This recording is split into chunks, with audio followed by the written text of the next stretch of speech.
Hey yo, I was roughly on time this time. But yes, we have 777 today. Just want to point that out.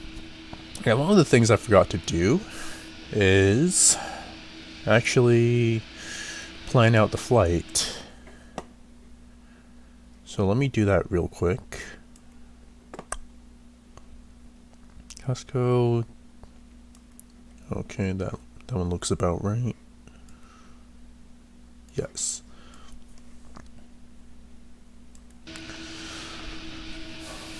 How's everybody doing, by the way? I just woke up, so nothing special for me.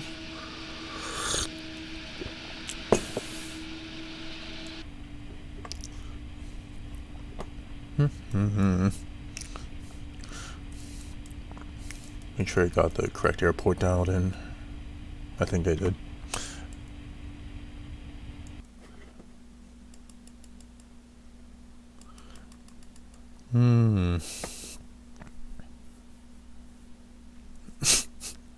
Oh, hello. Yeah, there's quite a few of you waiting here this morning. Is that just because I changed to a 777? Everybody just wants to see what I do with it?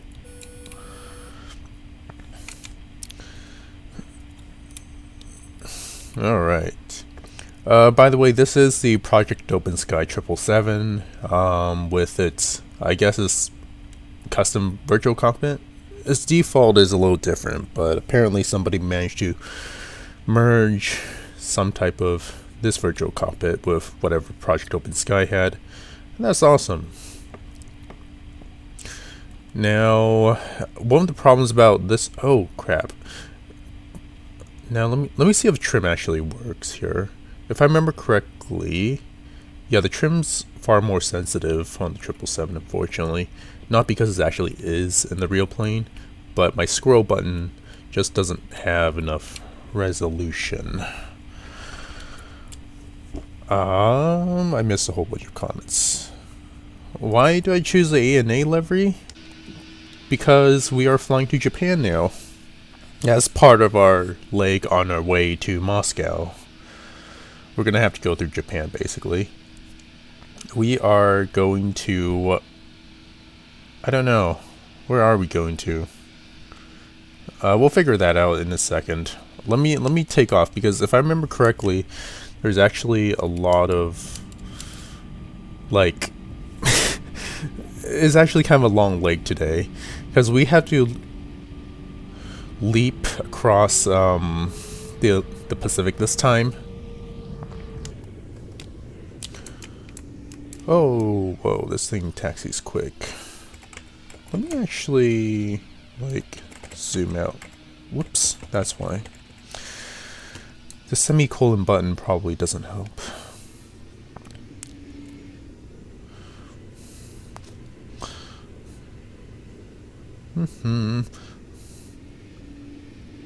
That was not a crash, come on.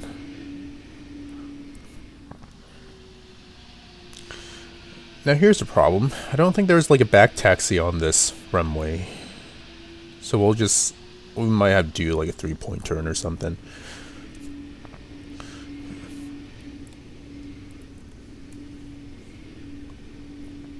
Oh look, yeah, there's no back taxi on this runway. That's great.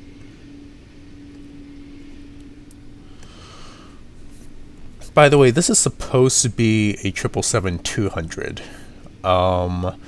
And apparently the 200s do not have these like droopy aileron things that you see here.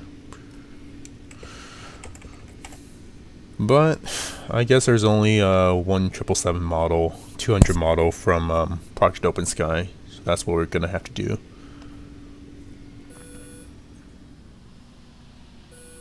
And I hope you guys don't hear my CPU overheating in the background.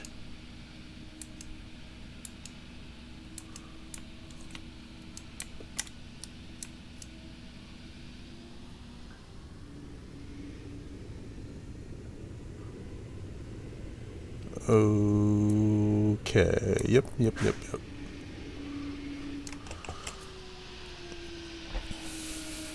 I might be able to use thrust reverse, actually. to actually back up. Probably should try that first. I'll probably do that when I'm lining up with the runway.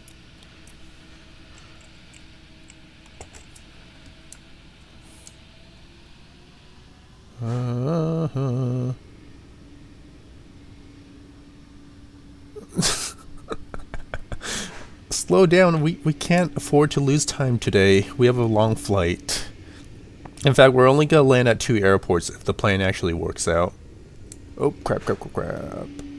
Okay, let's see if thrust reverse work. Back us up. Yes. That works perfectly. I like how the nose wheel isn't really moving. It's not actually. It only works like forward, I guess. When we are going forward. I'm curious whether the 777 is rated for, like, thrust reverse backup. Alright, let's do that again.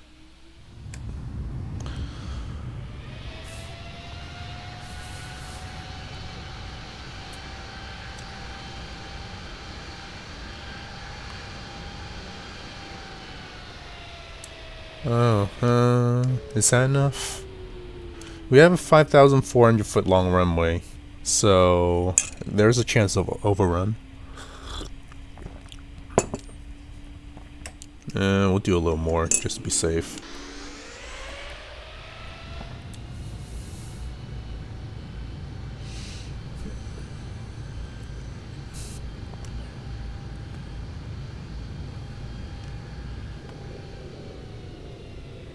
I guess that's close enough. Okay, I haven't really trimmed this plane before, so I'm just gonna hope 5.2 degrees is gonna be good. And let me, hold on, I've actually messed up with OBS real quick. There we go, that's better. I'm just moving the comments over so that I can actually see OBS and see the comments together all at the same time. Alright. Any last words before we try to go? Plus 15 is right? I hope so. Alright. Let's give it a try. Oh, right. We should actually put in our altitude. And today we're actually gonna go up to like maybe 36,000 feet. Actually, you know what? We can go higher than that. Up in 26 for now. That doesn't make any sense, but whatever. 230 knots, 250. Takes forever to scroll through these airspeeds and altitudes.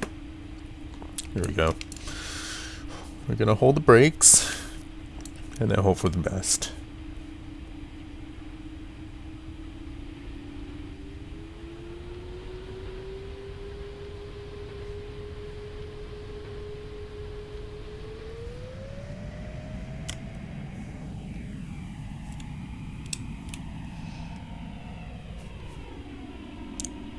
The problem with this sound pack is that it's got some type of weird Doppler effect going on.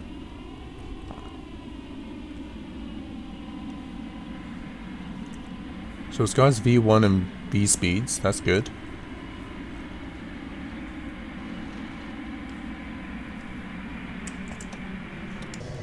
No tail strike, right? Good.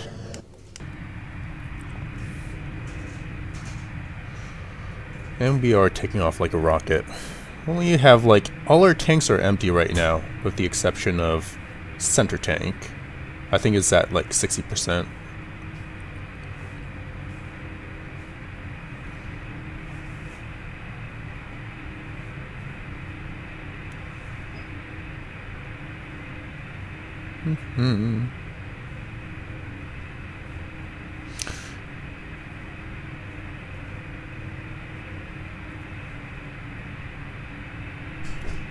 Oh crap. Flaps up.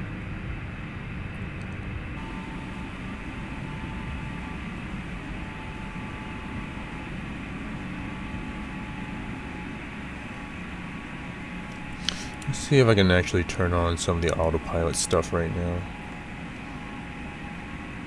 Is it gonna follow the route? Okay, seems like it's doing it.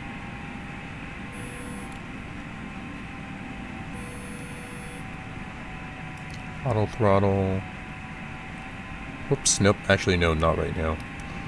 Still have to do flaps up. Oh yeah, FYI, if I remember correctly, the fasten seatbelt signs don't actually work. I'm just gonna have to follow your guys' mental judgment, I guess.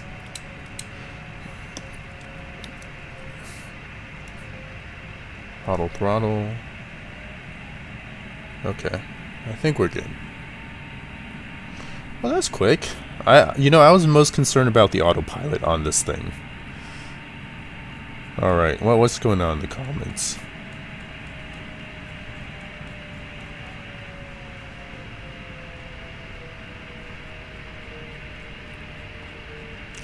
You know what? Let's go to 40,000 feet. I think we can do that. We have a relatively light load. There you go. That should be able to make us go just a little faster, you know? Air coil has entered chat. What?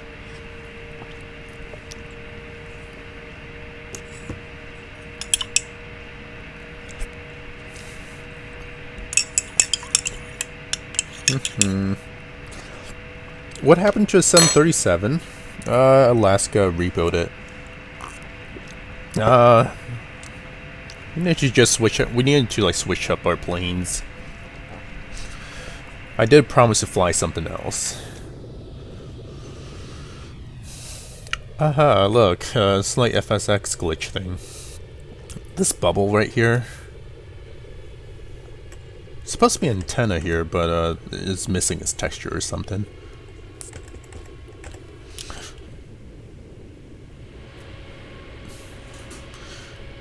Now, how do I actually turn off those landing lights? I'm curious.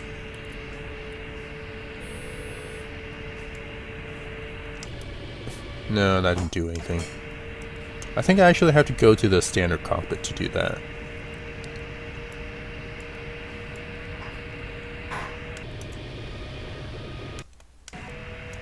No, they don't actually work. Okay, whatever. Guess we're keeping our landing lights on.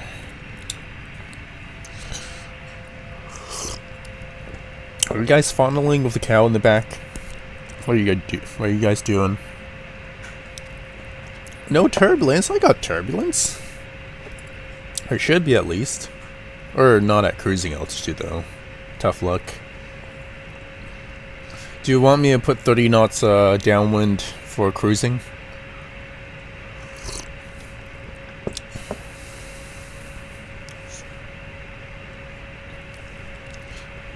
You found diamonds. Congrats. Now, make a portal, go to the Nether, and show us your expedition. Because I heard they actually overhauled the Nether or something.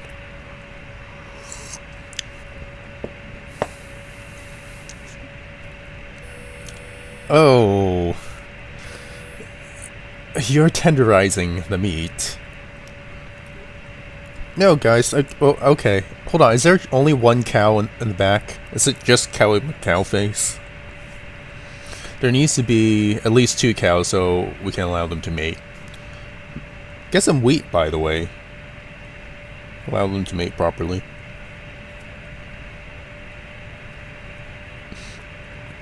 Ew. Sips coffee. Yes. You know, that's all I do nowadays whenever I can't think of something to say.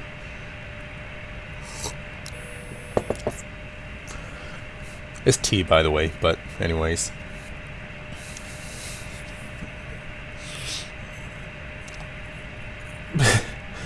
%, yes. Yeah, it is 60% M1. But, you see, we only have 60% fuel.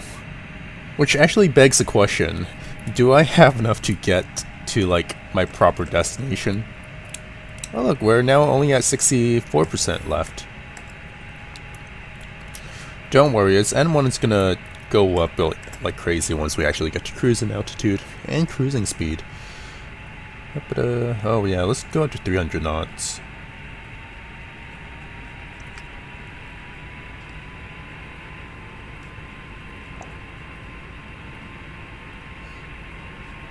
There we go. And we don't need... whatever, we'll keep the flight director on.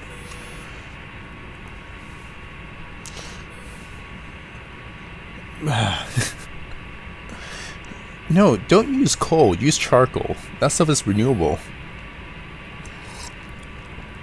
Yeah, it's funny, when I was playing Minecraft, like, I almost never use coal. Only when I absolutely have to. Once I managed to get my tree farm up and running, I just use straight charcoal. I don't know, I guess in my mind, like, coal is non-renewable. So, charcoal all the way.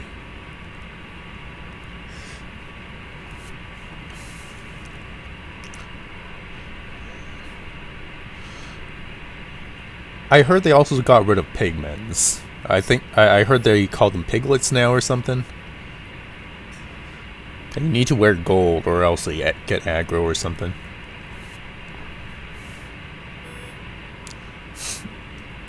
Is it fuel percentage or in pounds? I don't know. Oh yeah, I guess it is in pounds. Huh.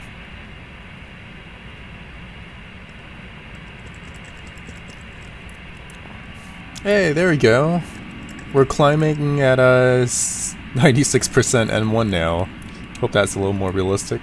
Oh look, and we can't actually wait, whoa, what the heck? Why are we climbing so quickly? 2,000 feet per minute, please. Can you... Oh, what the... Okay, vertical... Speed... Hold... Yeah, don't climb so quickly. I mean, it was good we were climbing quickly, but it doesn't seem like the plane can handle it anymore.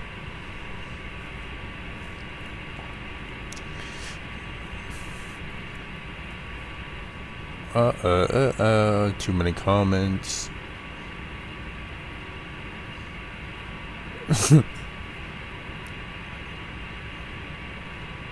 Yeah, I might jump on Minecraft again someday. Or soon, I don't know. We'll see what happens. I do like zombie pigmen more because they are at least not like rotting. I just don't like the look of like zombie stuff in general.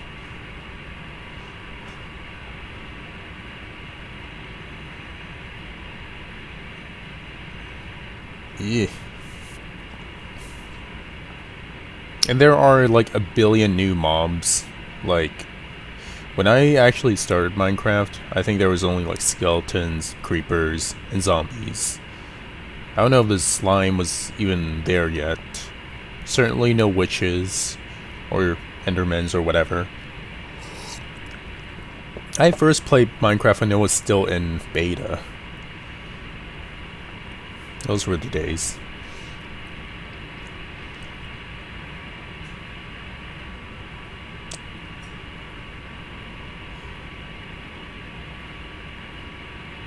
I do have two monitors, yes.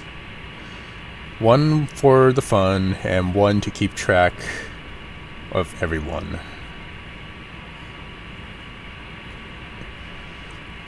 The other screen is just OBS and the YouTube chat.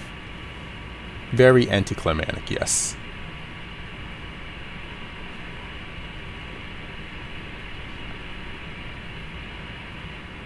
Well, why should I say this is America? Where this is... Sorry, this is Japan. We're flying ANA. This is Nippon. All Nippon Airways.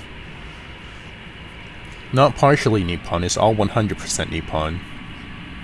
No America, 0% America in this plane. Except who actually built the plane, I guess.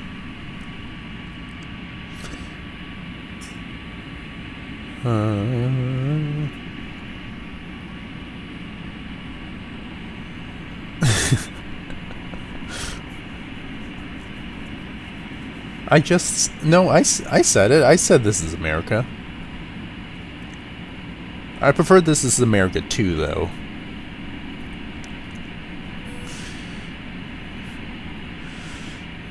Minecraft is like one of those games where, when it first came out, like, there was already a cult behind it, and it was a very polarizing game. You either loved it or hated it. But now it's just like widely accepted, I think. It's kind of like one of those classic games now. Everybody just knows about it. And they enjoy it.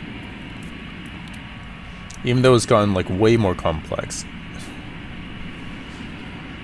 Kind of wish it hasn't, like, they've just added so much stuff now. I think last time I played it, I saw they had like compost bins or something. You can do biodegradable stuff now. And a billion new blocks from like the Nether. They added biomes to the Nether.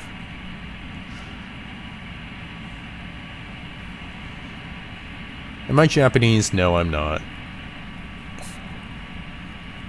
And keep guessing what my race is, actually.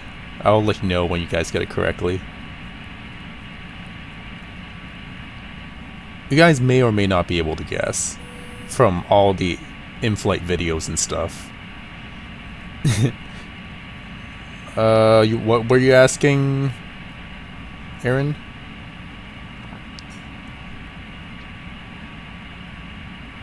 The comments went by too quickly. I guess I can scroll. Yeah, I don't see your comment up there. Yeah, what was your question, Aaron? Yeah, Minecraft is just for creativity. That's really what it is. I personally prefer like playing it on survival, but it's still sort of a creative game. Did you shorten your name to PDX Aviation? Yes, I did. Because apparently dashes no longer work in YouTube names.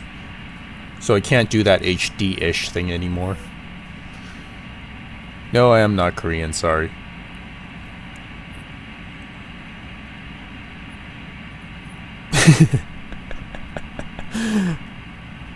You get socially executed if you played it for some reason. Yes, that's very accurate.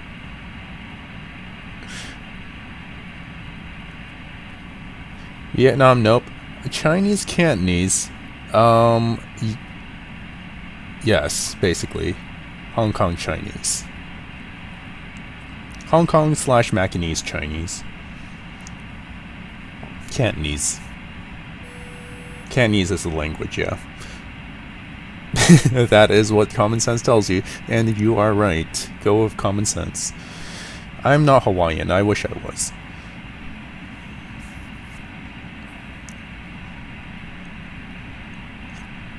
Oh. No.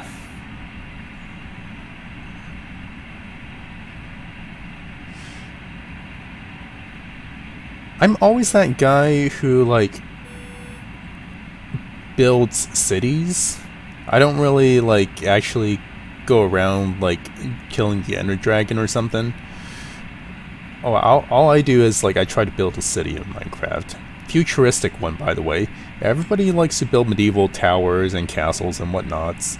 And here I am trying to build, like, hyper-futuristic buildings. Kind of like in, I don't know, Tron architecture, in a way. That's usually what I go with. By the way, how's the stream looking for you guys in terms of quality? Because I'm seeing, like, my connection may not actually be that good at the moment. It's like fluctuating.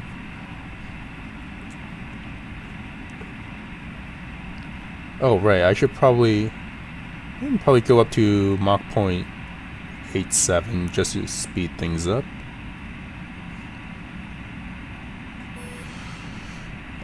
The maximum cruising speed of a 777 I think is 8.9, right? Oh, sorry, I'm missing a whole bunch of things.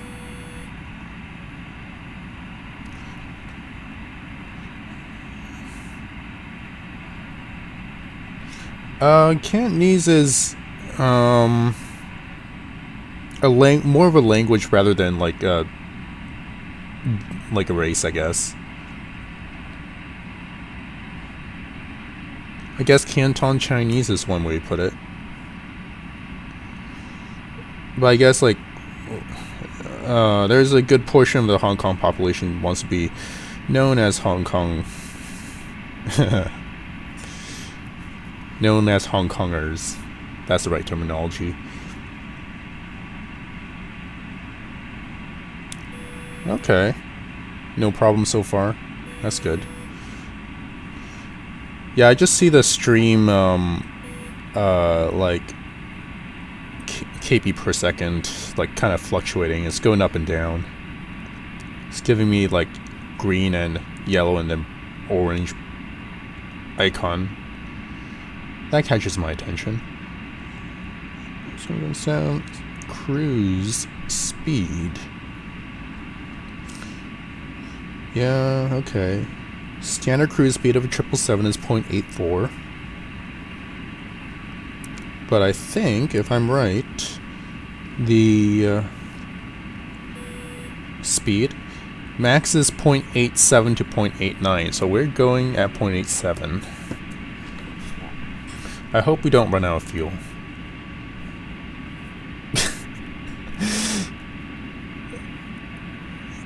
Are you guys fighting about Minecraft now? What's going on? Where do old names from Chinese cities come from? I don't know. I genuinely don't know. The same way... Oh, Peking. It's... The reason why they went with Beijing was because that's a Mandarin pronunciation. I think Peking sounds more like the Cantonese way of saying Beijing. And they probably changed it to Beijing for the purpose of getting along with the Chinese at the time. Can't say that's really what's happening right now. But at the time they were trying to get along. And Beijing means northern capital. Beijing wasn't always known as Beijing, by the way, if I remember. It had a different name in the past. And then I believe it was the Qing dynasty that changed it to Beijing. By the way, Mandarin was not actually the traditional language of the Chinese. It came from the Qing dynasty, apparently. And the Qing dynasty was basically a group of a slightly different ethnic group from Manchuria that invaded into China like during the I think it was 1700s when that all happened, but that created the Qing dynasty. And then the Qing dynasty collapsed, became the ROC, and then the PRC, and that's where China is today.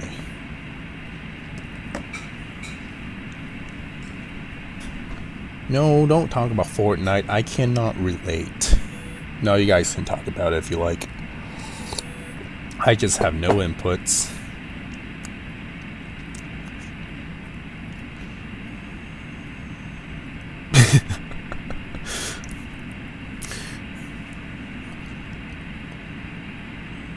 FYI, I did learn a little bit of Mandarin when I was like in grade school and high school as well.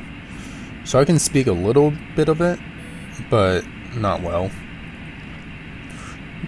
The fortunate thing is that Cantonese and Mandarin are similar in many ways. So a Cantonese person like me, we can just pretend to know Mandarin by just mixing the tones slightly.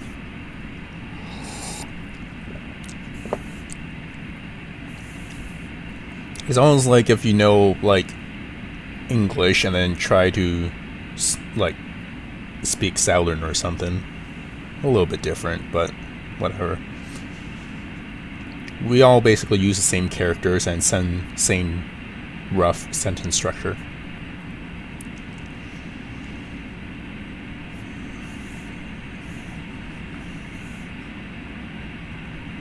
Yup. And the Mandarin population used to be a lot smaller too. In recent years, it's been growing, especially if you're in like Vancouver, BC. It used to be almost exclusively Cantonese. Nowadays, you're getting a lot of people from the mainland.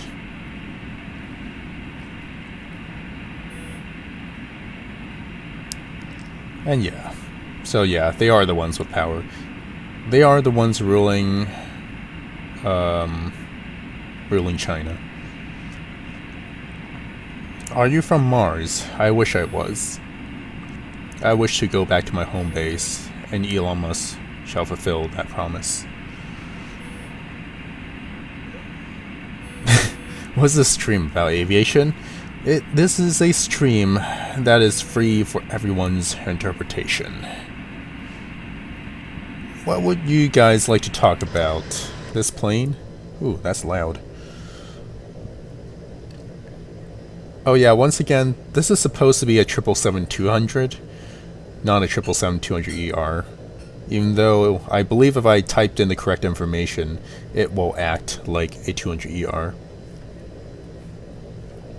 I.e., like if I go into like the fuel management system and then type in like full fuel for a 777-200ER, it'll act like an ER.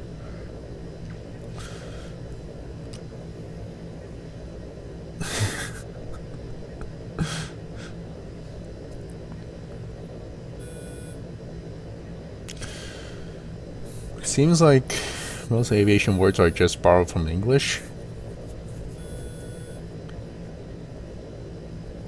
Are you talking about like when they are? I'm trying to think what you actually mean by that. Are you talking about like when they're communicating with each other, they use like English words for it? I will say that Hong Kong, they tend to use like occasional English words here and there. It is, of course, due to British influence. For example, we call a taxi Dixie. Direct like sound translation, phonetic translation from English. We call a bus Bossy.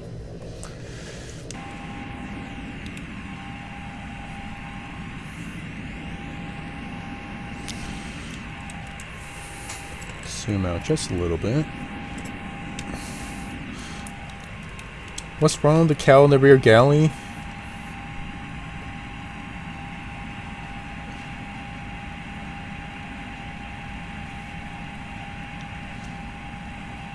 By the way, oh, I guess my volume is okay. I was wondering if the plane is louder than me. Seems like it's fine.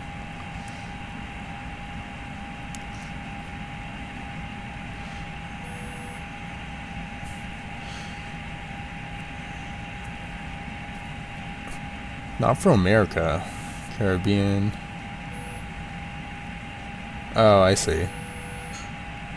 Yeah, it's a little bit of a American-centric stream here, unfortunately. I wish I knew... well... I was just gonna say, like, when I was in high school, I was actually taught how to type in Chinese. It's really just, like, phonetically typing out what Chinese word sounds like. Unfortunately, I don't have that installed on my keyboard, so I can't do any of that. But if I can, I might be able to do something like that. Where is the best place to spot at PDX? Parking garage is probably the best bet at the moment. Or you can go to Marine Drive.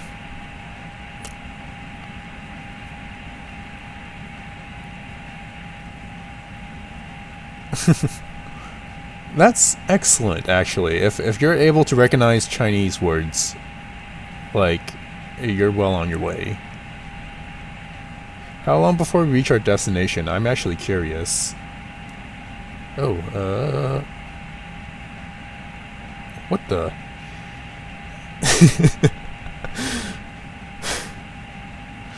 The plane's trying to control is pitch by the trim and the throttles. That's fun. Anyways, well, I'm not touching that thing. I think we're talking about 40 minutes away from our actual airport. Yeah.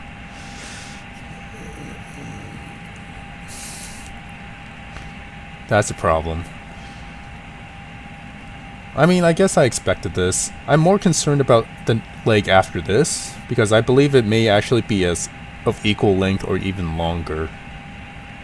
And we only have 3 hours to play around with, unfortunately.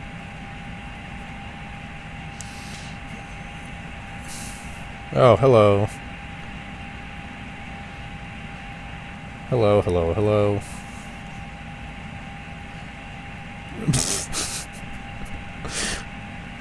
Stop him before he fully takes control. Are you talking about me? I don't know.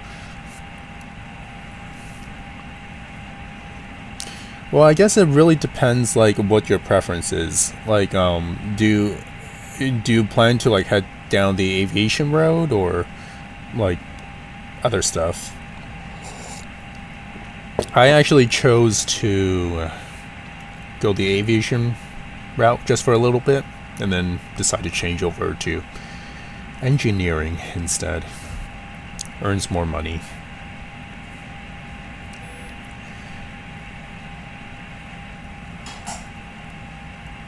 Maybe one day I'll get back to aviation. We'll see. Well, I guess I am right now, if this counts. Came back from San Jose, California. Well, welcome. I hope you do not need to quarantine. No, the plane. Alright. No, well, too late already. I've already taken full control. Oh, I see. You're talking about the trim.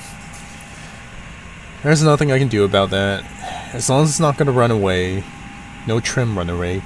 And if we do, I do not know how to solve it.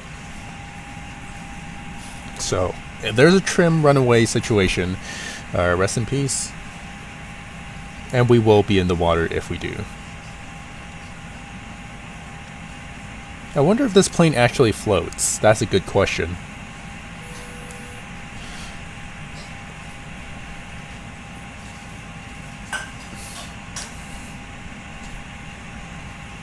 Taught yourself German. That must be nice. I only know how to say Danke. Danke. And Scheiße, naturally. I once thought about being a pilot, but that was like almost 10 years ago now. I began a little bit of flight training, got about 50 hours before I actually stopped flying. It was a lot of money, and I felt it wasn't going as far as I like. That's why. So I decided to switch to a cubicle major instead.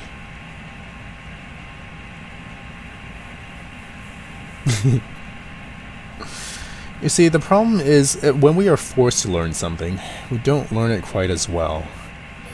If it is our interest, then we actually learn.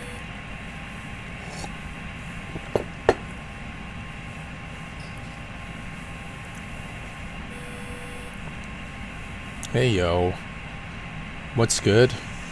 Very few things at the moment about the world, but we are flying a 777. That's what's good. And that is my favorite plane, by the way. 2 birds, 1 stone right there. My favorite plane isn't exactly the 200. It's either the 200 LR at the moment, or the 300 ER, or the Dash 9. We'll see what happens to the 9.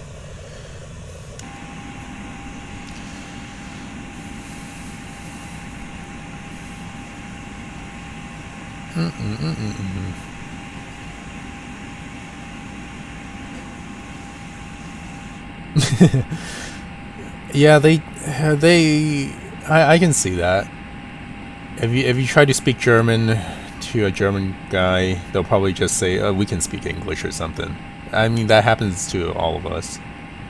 Of course, if you get, like, if you're good at it, though, like, I think they'll speak to you in German.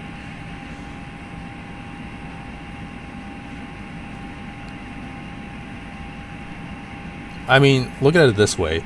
I went back to Hong Kong, and some people said, "You can speak English with me." I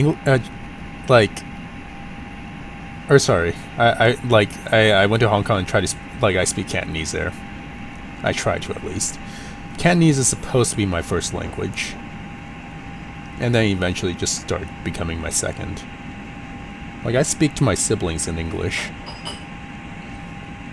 Speak to my parents in Chinese, though. They wanted us to maintain that part.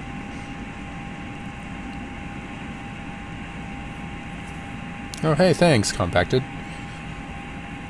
There's one in the making at the moment, but there's one music video in the making at the moment, but it's been... I've just had other stuff, I guess.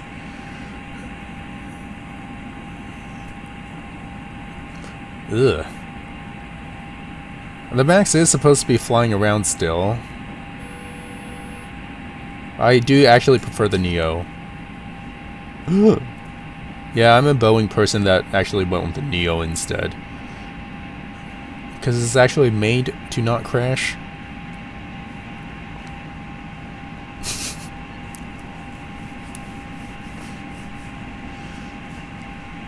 Yup.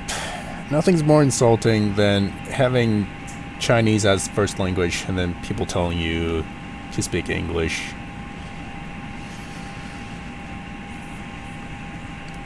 Chinese people telling me to speak English, yeah. I would say, though, partially of that, when going to foreign countries, like, especially Taiwan, I heard, they actually want to speak English with you, because they want to learn how to speak it better or something. Do you love 777X? I will decide later.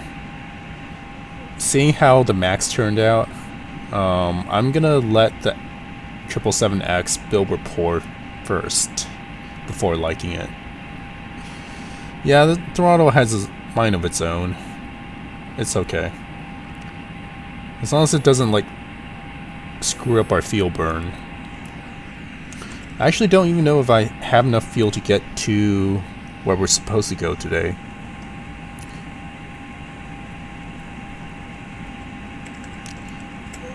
So far, so good, though. Oh, I shouldn't touch the joystick. Creates weird rudder inputs.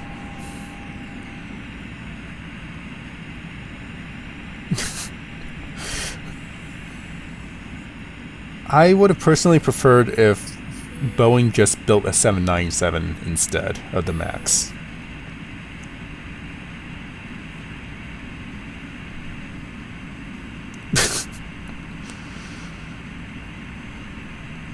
What country would I want to visit at the moment? None. I do not want to be put in quarantine for 2 months. Or 2 weeks, sorry. With my own money, too. For a lot of those cases.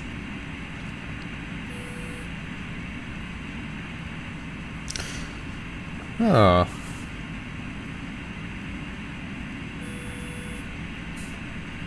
In middle school?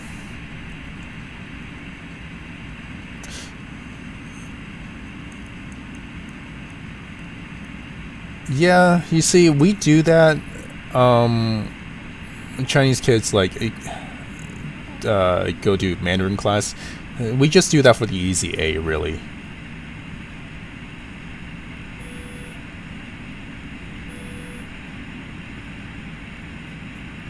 Oh, huh, I see.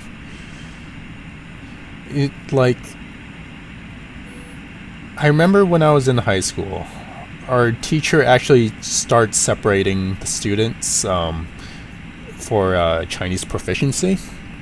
Like me, for example, who already knew Chinese, we were given, like, more homework, basically. Eventually, we kind of revolted. and ended up with the same homework. Thinking back, that was kind of unfair to everyone, but it is what it is. We were kids. What do you expect? We don't want more homework. It's almost like taxation without representation. Not really. That doesn't even make sense.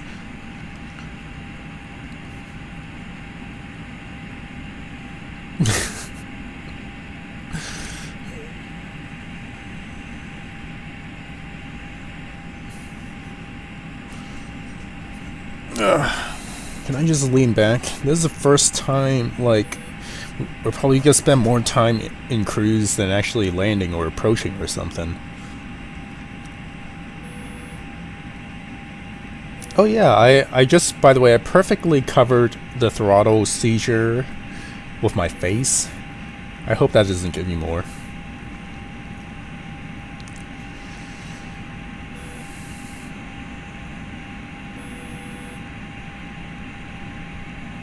Can't take our freedom. Oh, speaking of school bags, by the way, when I was in high school, I was one of those guys with a Broly backpack. I just want to put it out there.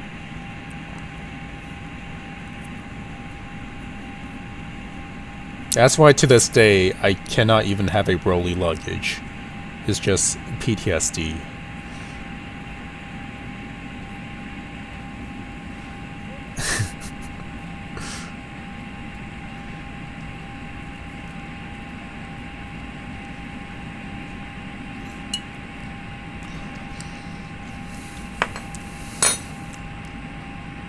Will airlines hire pilots after the pandemic? Yes, assuming the world still exists.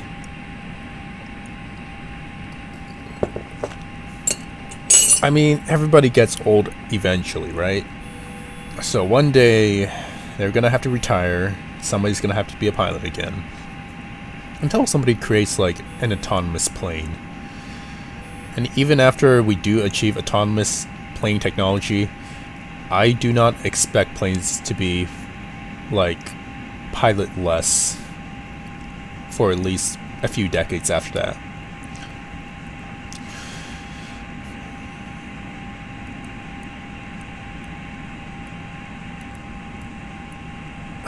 People getting triggered by your spelling? Spellung. I'm one of those guys who can't go without autocorrect. So if you misspell something, I don't really care. Like, all I care is whether I actually understand what people are saying. That's...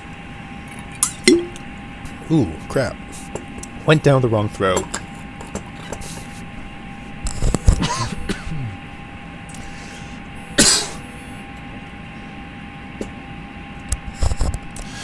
The human throat system is poorly designed. If I would have designed it, I would have separated the air hole with the mouth, with like the food hole. But no. That's why I just think we should all just be cyborgs instead. Because I won't choke on water.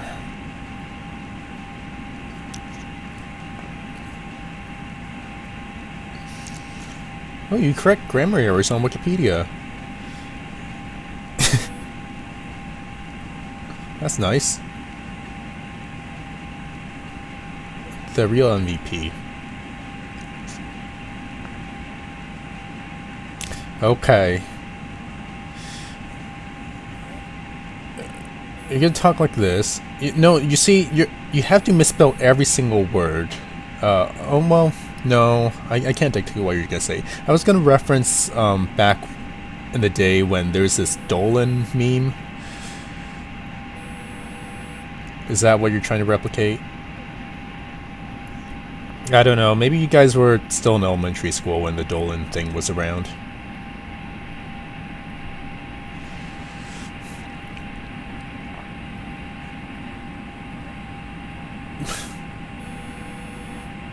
Yeah, see, Jorge.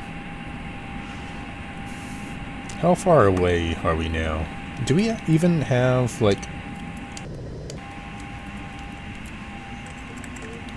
I don't have anything on here.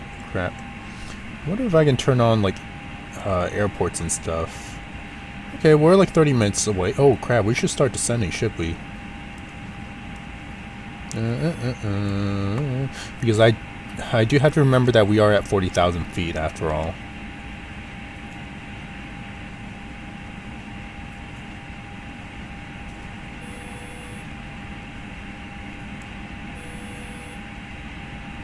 Oh, nope.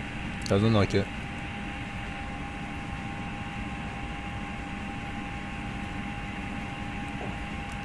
Wait, is it? Can it not descend?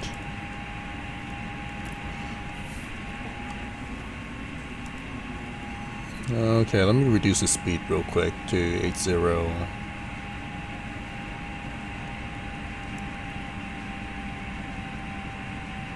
Descent works, please work.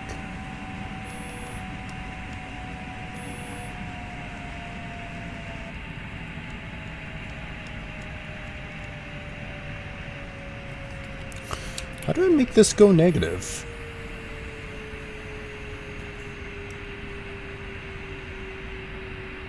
Okay, now it's working.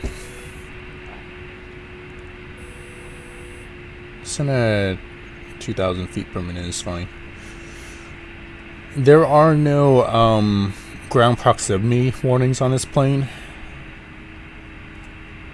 but that's okay.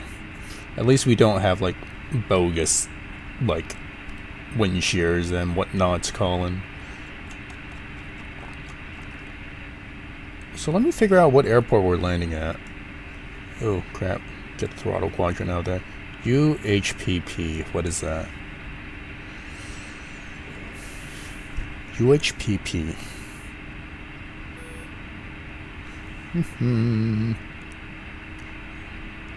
UHPP, that is where we are arriving soon.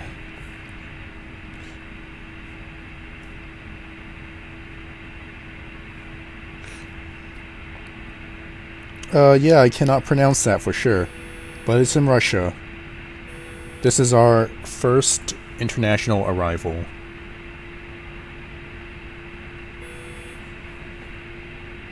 Actually, no, this isn't our first.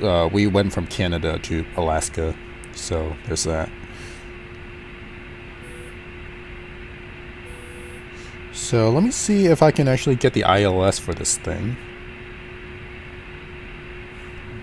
And let's see, our wind is 180, so we have to land towards the south somehow. So we have to approach from the north.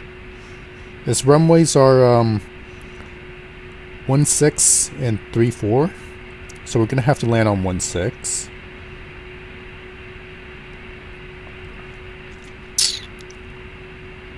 Let's see. What's the ILS frequency? There should be ILS at this place. It is an international airport. This runway is 11,000 feet, by the way. So if we overrun, I'm going to have to commit seppuku.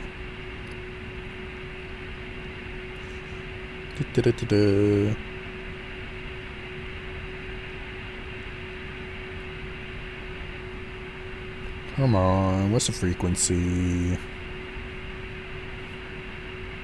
ILS.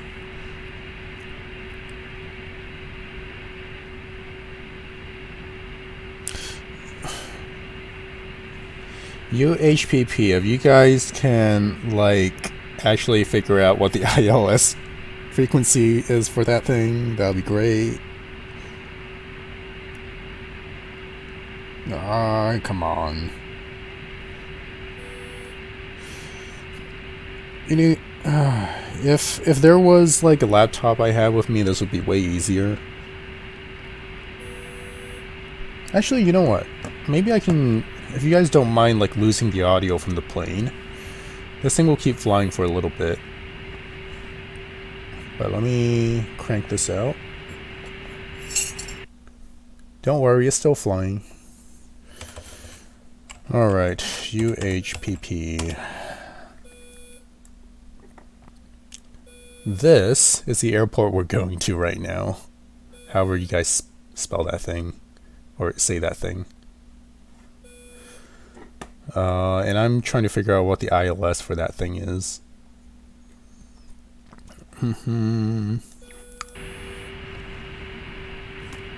Oops, sorry.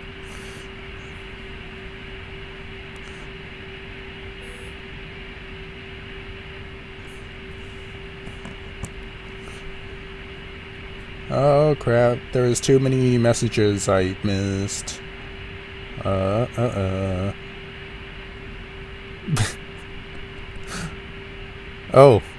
sorry, Brody.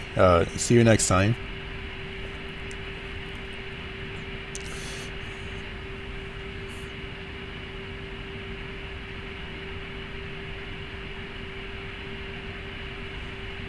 Journey? No, this is a 777. But yes, this is my first time flying it on an actual flight.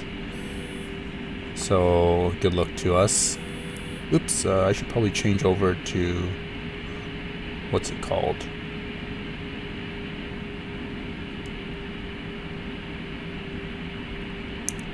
Oh well, whatever. Oh, stop retracting your message, mate. It's fine.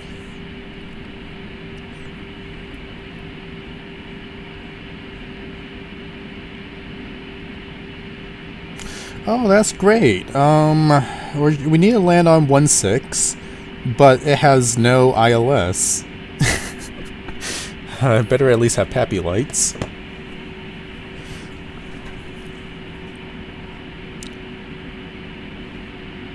Alright, let's get this down to 300 knots. Is there any approach chart for this airport?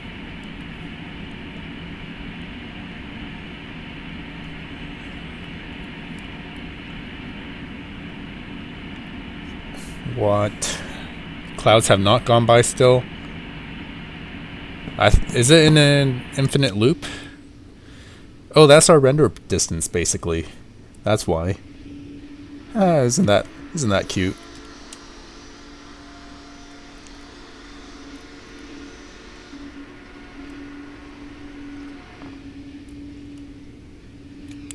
I just realized this livery does not have the inspiration of Japan on there.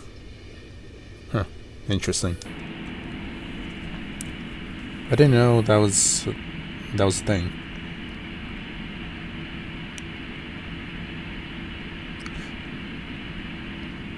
Yeah, no ILS. That's unfortunate.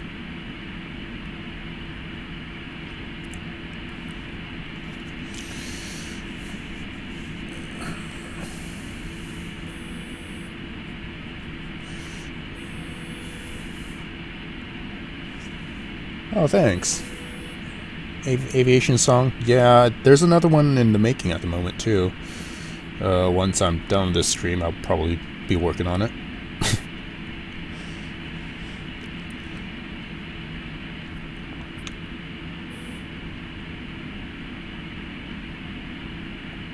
Yeah, maybe that's true. Maybe I should, actually do longer flights.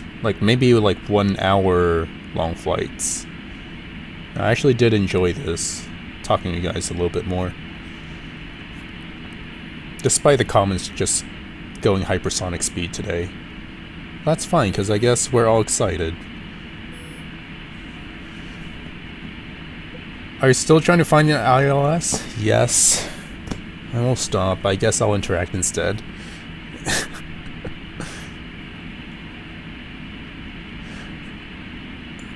The only thing that changed... yeah.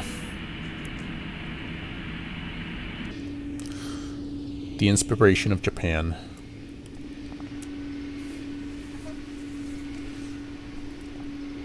I also really like the livery's dirt stuff on here. Oh, by the way, FYI, fun thing about this plane is that it's already scrapped. I checked the registration. It said it's stored, but I see, pictures of what it actually looks like in real life now. It has no engines. It has holes all over the place.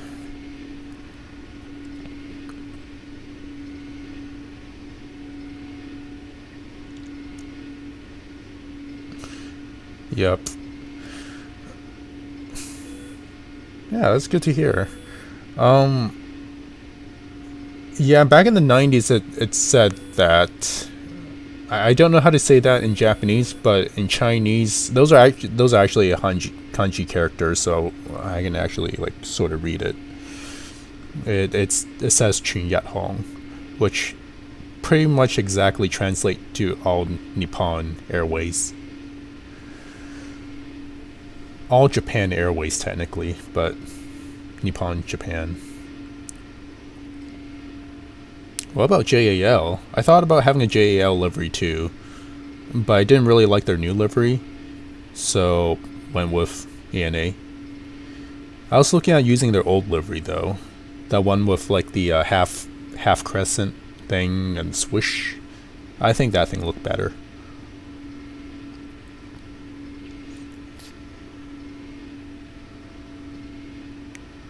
Oh, they didn't standardize who have text or not?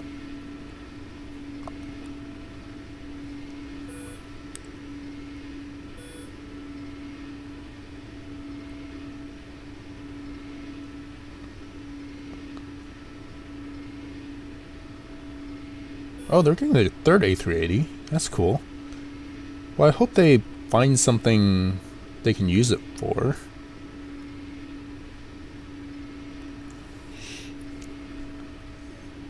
Genniku? Is that what it is? Sounds almost similar to Chinese. Star Wars livery. If I get their 300ER, maybe. But I think we're going to be like out of Japan by the time I switch to that plane. New livery is kind of boring. Yeah. I mean, I am like using my Western style judgment on their livery. So if they like it, they like it. I just prefer the other. A380F. Are they actually going through with that? I heard there were talks about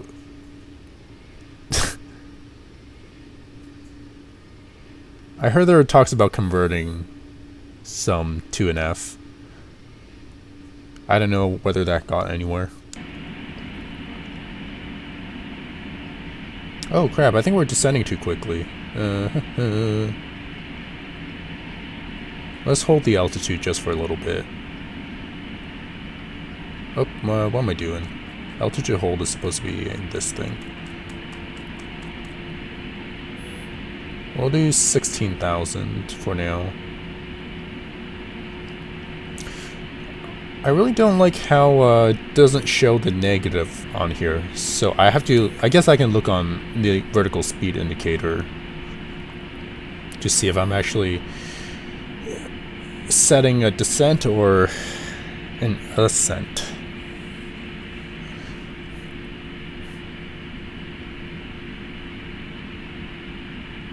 Graphic trends had come full circle. Oh, you mean like how everybody's going with Euro white again?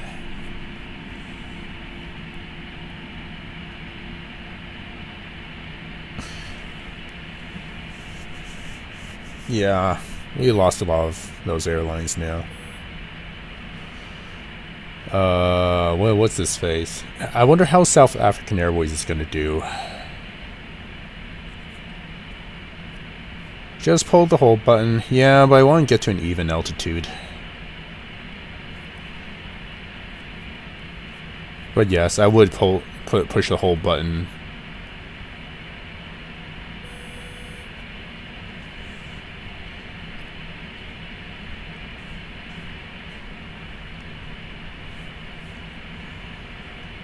I wonder how American Airlines is going to do too, because I'm not sure how their finances gonna work out.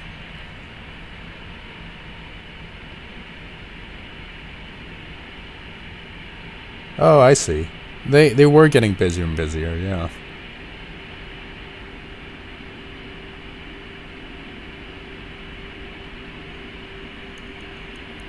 Yep. Nowadays everybody just want to earn money. Just want to earn money.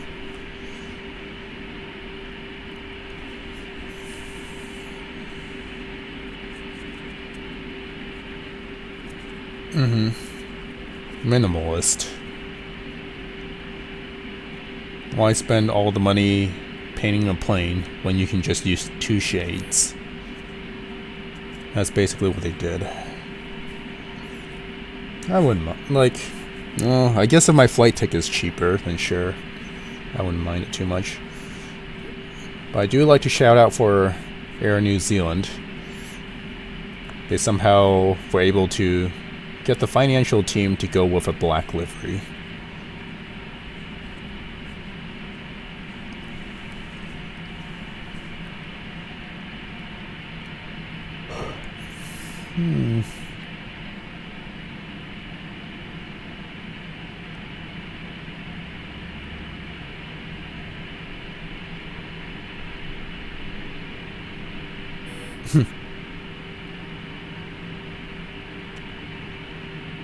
Airlines that should take time to joke with their fans?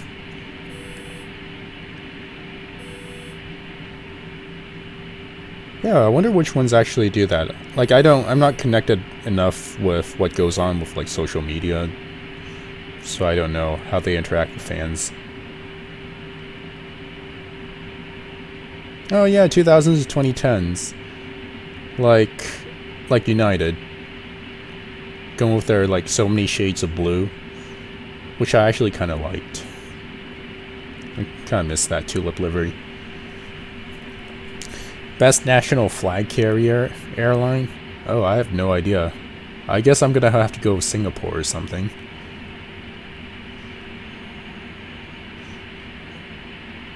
Yeah, solid colors. Oh yeah, that's right. Their airline logos became simpler too. It's just one shade of color.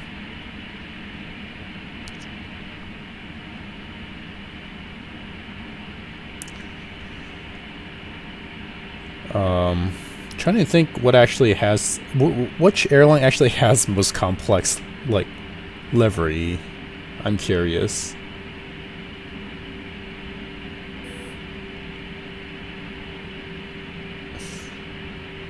Cathay. Oh, I didn't know Cathay jokes around with their followers. Usually, I would have expected, like, slightly more Western airlines to do that. How far away are we from the airport now? Oh, that's great. We're still 20 minutes away.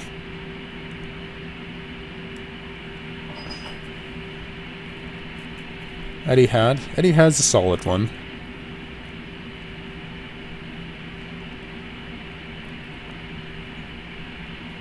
I also like their livery. Etihad has a pretty solid livery.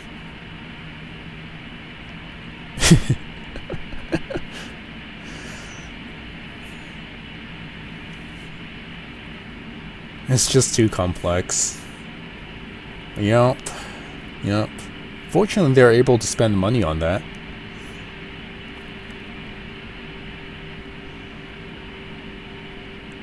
No Lenore in tracks. Yeah, I haven't really seen what they do.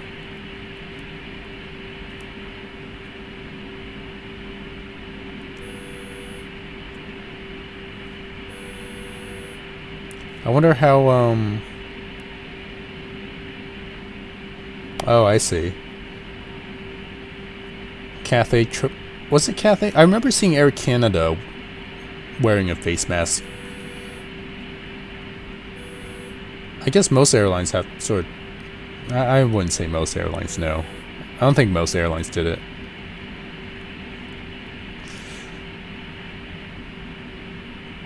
But I do see, like, after the planes are put into storage, yeah, they play around the planes a little bit.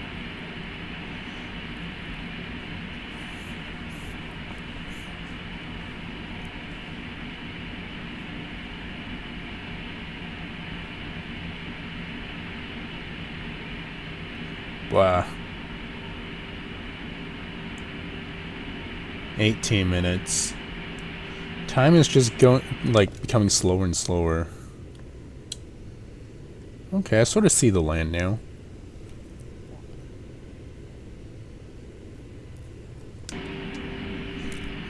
Landing, please. Don't worry. We're getting there. We're getting there.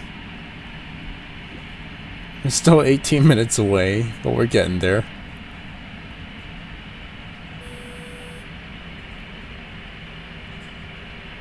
Oh, huh, that's interesting. Repost and comment on pictures you're spotting? You spotted? Gee, that's good press in general. Spotters are basically like, they're just doing free advertisement for airlines, really.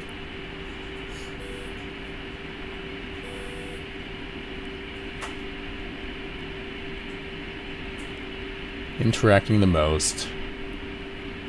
Yeah. I think so too. Guess we'll have to do more of these. More of these, like, long-ish flights. That was only a 1-hour flight, really.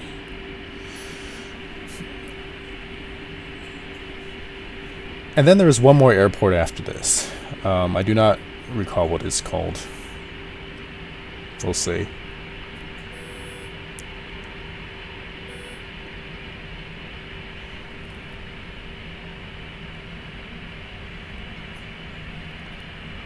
Wait, are they actually replacing their A380s like that? I can sort of see that in the long run, though. Replacing with 777s and 787s. Wait, did they buy 787s? I thought it was just 777s. They have A350s too, is that right? I haven't caught up with what they're actually doing over there.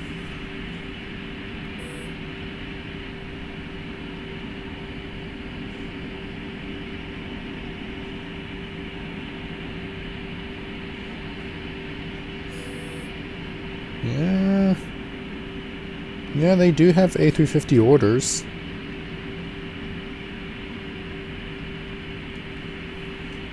I just remember they had something like that. Oh, what? Oh, hello. My queue. Make an Instagram. I have no pictures though. Maybe one day. Oh, thank you for... Love you too. They have orders for 787s now, okay. Yeah, I guess they are phasing out their A380s then. Most have the tendency to do that with today's climate. Oh, 12-year mark. That's still pretty young. 12 years and then you retire.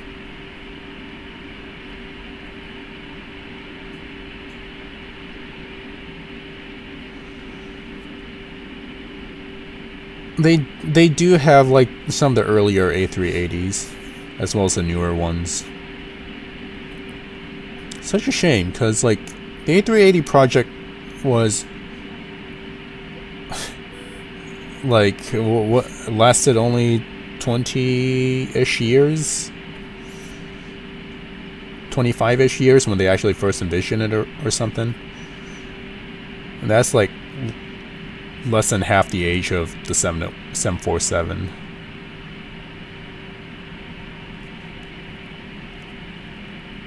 It's just sort of a dinosaur, really, it turned out.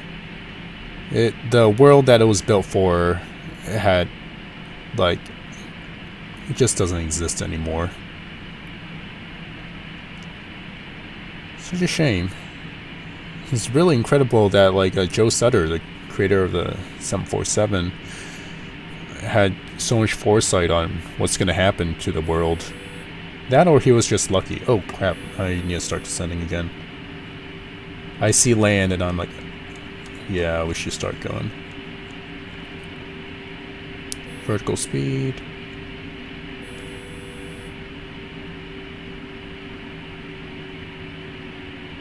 $18,000. I don't know, go down to 4,000 because I think there's like mountains over there. Let me turn on the what's it called?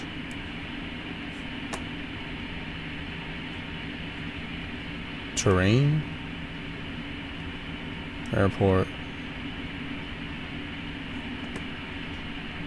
Weather. Toggle VOR. Flight plan display already on. Airport. Data interaction position. Yeah, I turn on terrain. But we're still over water, so what can you expect?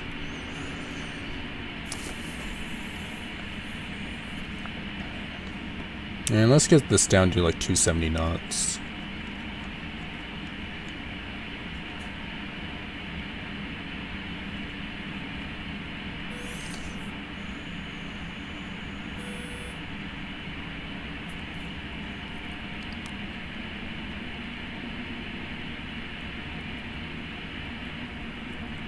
Probably is. Especially if you love the A380, it is definitely sad news. Sad news to even those who don't like the A380.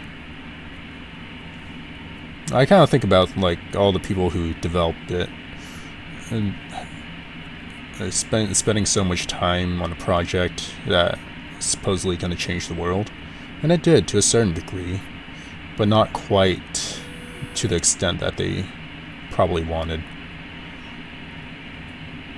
Because the 12-year A380 performed worse than the new factory fresh A380. In general, yeah, I think planes do that over time. Once they get older, parts like wear out, don't fly straight anymore, not quite as efficient. Bolts start sticking out and stuff.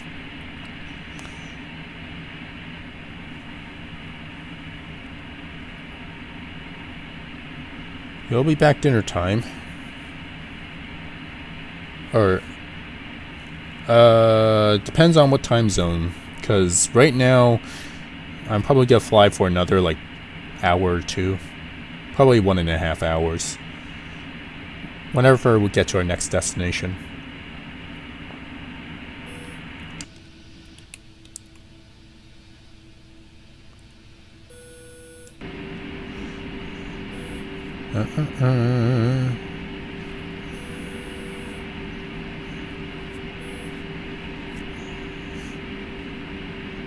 A380 is really nice.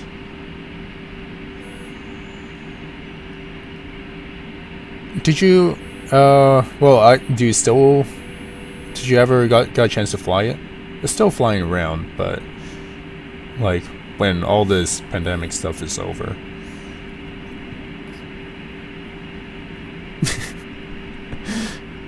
This is a 777, by the way, and thank you for the 10. Yeah, thank you. 10K. We did reach 10K. It's 4 a.m. over there. Here's the question, though. Do you actually want to sleep? From what I heard, like, you can sleep by trying every 30 minutes. Lay in bed and try to sleep.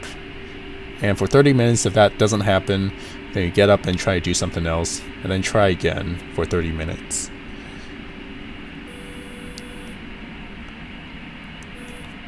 But I guess at 4 a.m. it's kind of hard to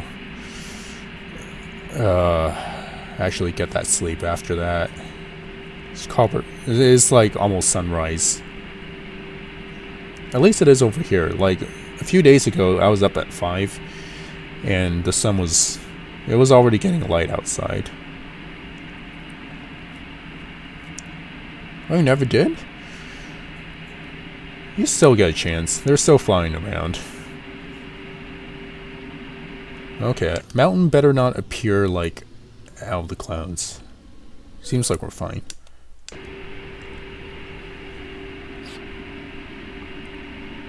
Where's the airport? Okay, we're 11 minutes away, and I don't see ship. Is my what's its face?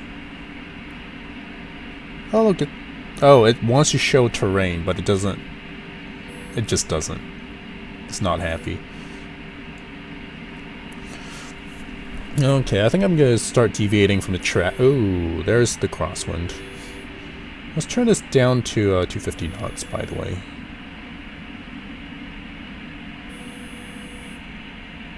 And turn off this navigation hold and actually go to a heading hold. 300, I think. So that we sort of line up with, get on the north side of the airport.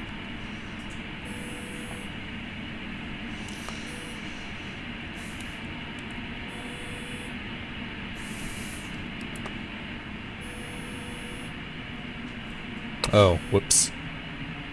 That is not the heading hold. Localizer, navigation.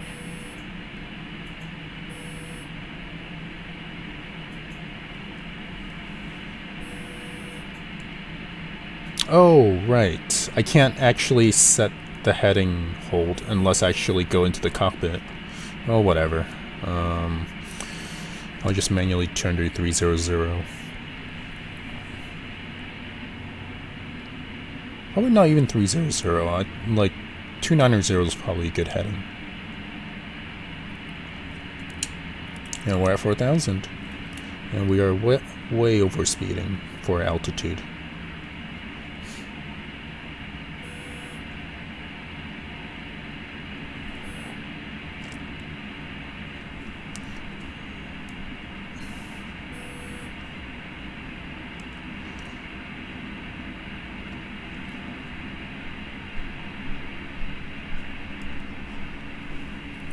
Okay, I missed a whole bunch of comments. Oh, thank you, Mohammed.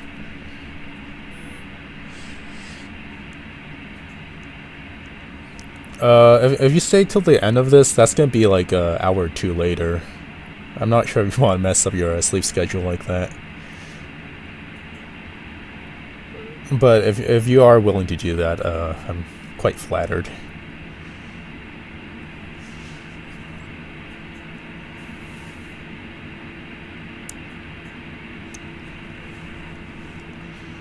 Yeah.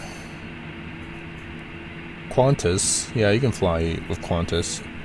You do have relatives down in Australia or something, is that right?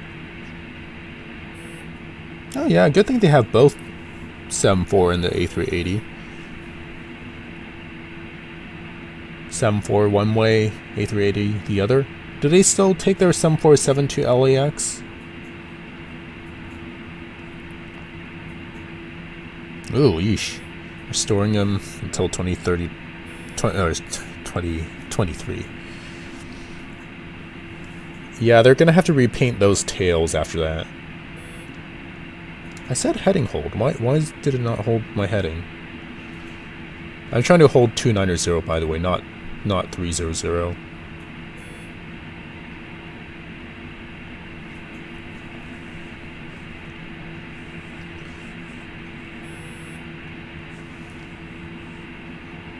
Oh yeah, so a lot of free time for those A380s, so verbalish if necessary. 777, next Queen of the Sky. That or the A350. Yeah.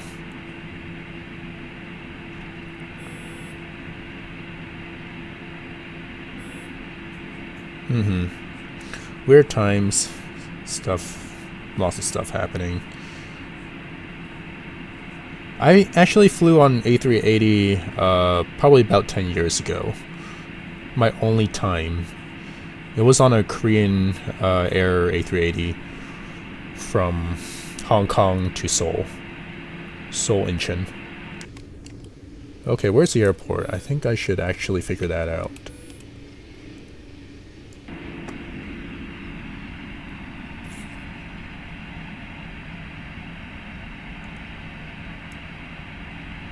Yeah, I'm gonna look on the map real quick, just to make sure. Oh, okay, that's great. I'm flying right into a set of mountains. I should probably not do that then.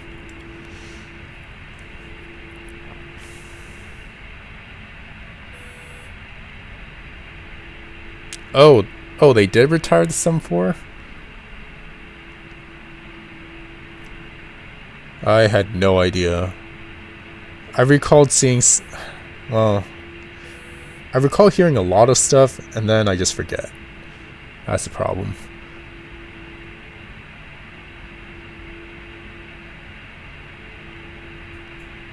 Ugh.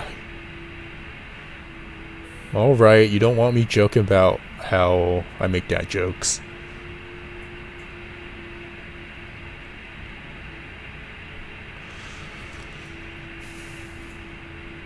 Heading hold. Yeah, and once again we descended too quickly. Oh well. We have fuel.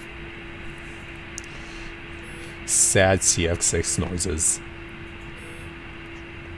They did let go of their 400 ER last, right? They didn't have any standard 400s remaining. Talk about Qantas, by the way.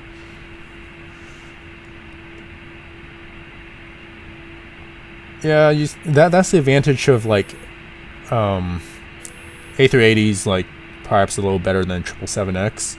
I can sort of see that. That's the benefit of just building a new plane. That's why I'm kind of surprised Boeing didn't go with the 797. Apparently they didn't go with that because it takes a long time to design a new plane and a lot of money. Stuff that they don't have.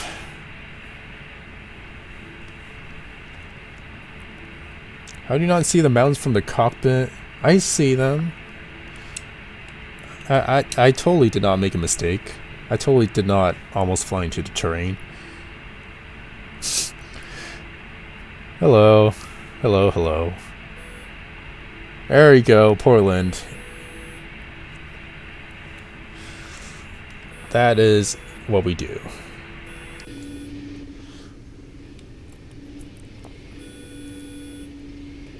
How high are we off the ground? That's about 3,000 or something. Oh, you know, I could have just like turned my navigation back on, let the plane follow the flight path. I'm just gonna do that.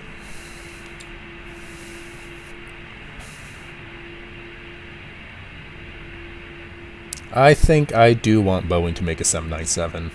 I do.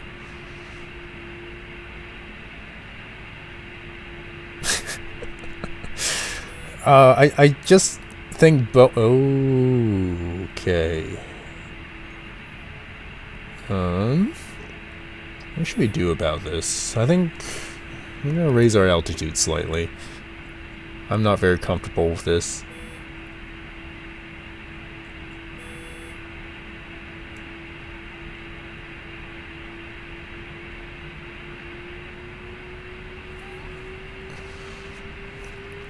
Yeah, I know, we descended and now we're ascending. We're climbing again. I think we could have cleared those mountains with 4,000. Just doesn't make me comfortable. Hello, you guys get some nice views. Only if we have like realistic what you call it, terrain. It would have looked better in P3D, I think. There's another peak over there.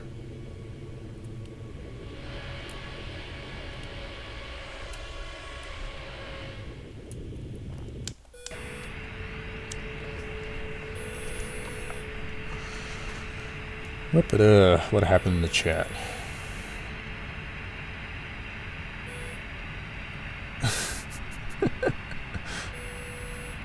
Hello. Oh, hello here. What's up? Oh, did they actually cancel the 797? They were talking about like the mid-range airliner or something like that.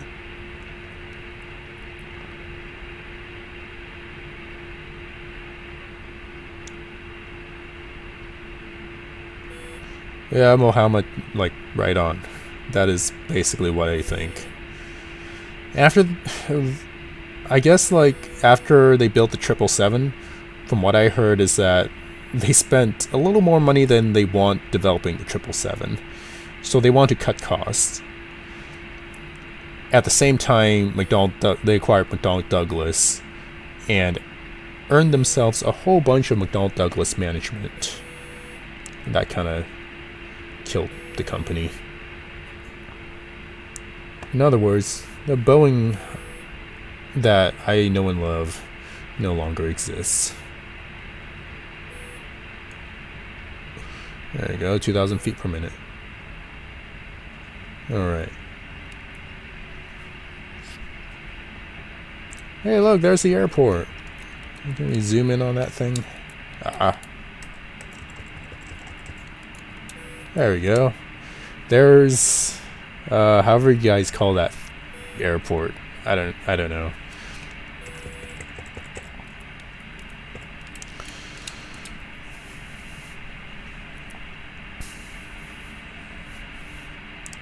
I should probably figure out where to actually turn downwind.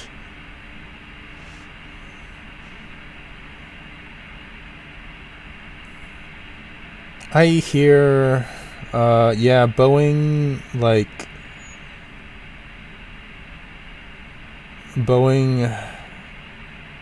787 is good plane from what I hear, but like according to Al Jazeera or something, they had some build quality problems. I hope they fix that. So far it seems so good. At least hasn't turned into a max. Alright, time to turn downwind. No mountains or anything over there? Okay, good. Turn to a heading of 340.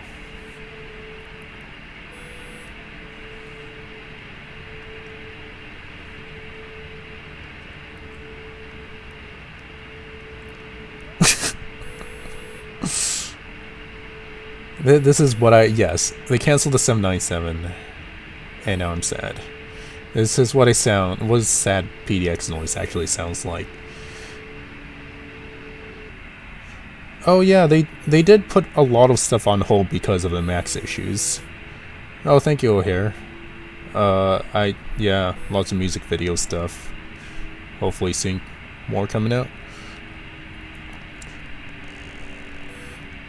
It almost sounds as if, like, by the way, as for Al Jazeera, it almost sounds as if, like, they keep picking on Boeing for some reason.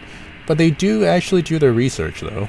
And it's a good thing somebody actually, like, calls them out on stuff. You can't just let companies and people do what they want. Gotta keep everything in track. Okay, the throttle's really trying too hard now. Look at that. Okay, I'm gonna put it out of its misery. And it flaps down. Oh, crap, flap. No. Oh, forgot flap speed is way lower. I do not go live every day, by the way. This is like once every 2 weeks now. I'm gonna put my gear down to slow down. And spoilers.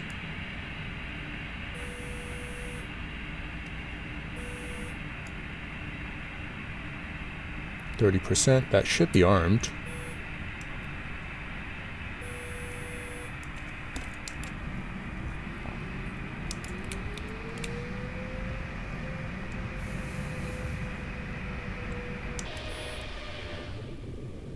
Okay, where's the airport? Over there.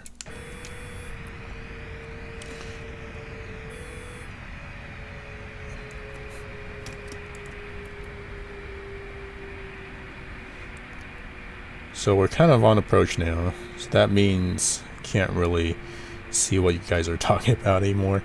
I'll take like one more look real quickly.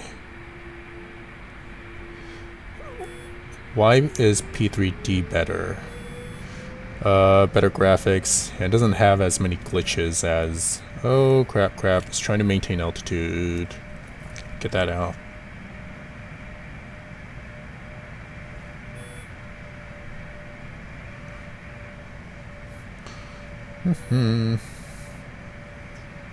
Yeah, Boeing is slowly dying. We need like somebody else to like do an airplane company.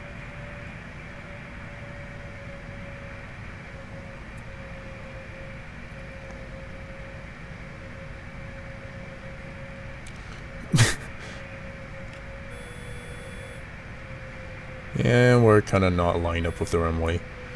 But guess what? It has no ILS, so I'm just gonna blame it on that. Also just remember that we are landing with like a direct headwind, That's normally good, except we have like severe wind shear problems, which is going to be a bit dangerous as a result.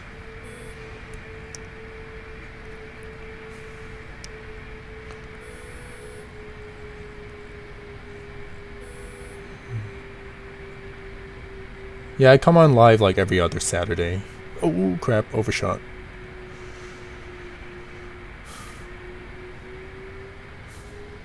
Once again, no ILS, that's why. Also, my flight skills have been a bit rusty after a while. Oh crap, getting closer and closer to stall speed. And by the way, I tested the auto throttles once on this plane, and apparently it doesn't like me using it on approach. Just doesn't work somehow. Oh, don't tell me there's no VASI lights on here. Not even VASI. So I just kind of have to guess like what the approach angle is going to be like. That's great. I think I'm just going to do flaps 25, just in case we go around. Give us more room for error, really.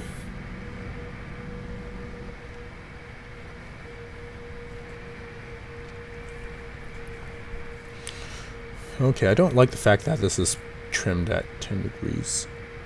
5 degrees better. There we go.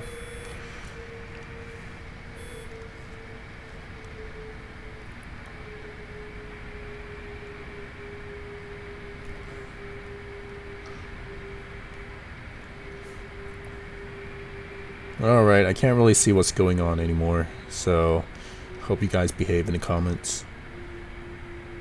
Oh crap, airspeed. Don't sink. Oh look, the don't sink actually works. That's cool. 500 feet per minute. Yeah, that's not enough to get down.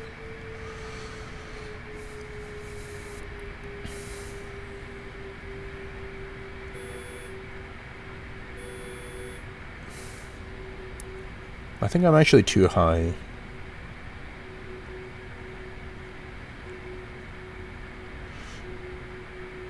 I saw somebody saying butter the landing. I'll try my best. I'm not sure that's really possible though. Look at my airspeed just doing its own thing.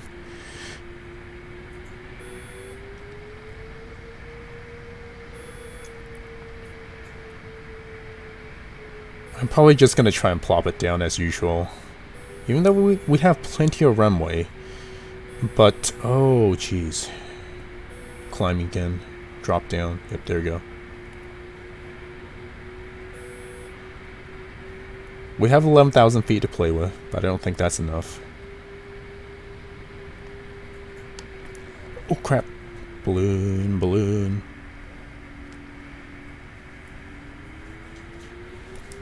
Oh jeez. Okay, go around. Flaps 20.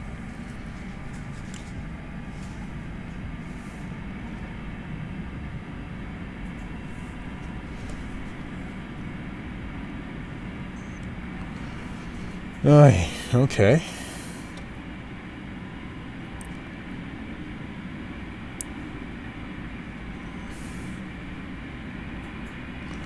Yeah, I saw we were ballooning, and if I touched down, that would have been the end of the landing gears.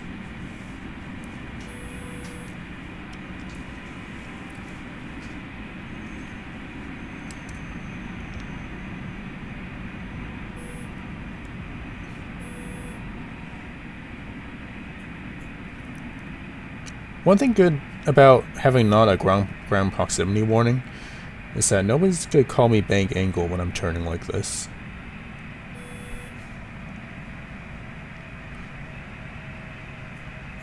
Mission failed. We'll get them next time.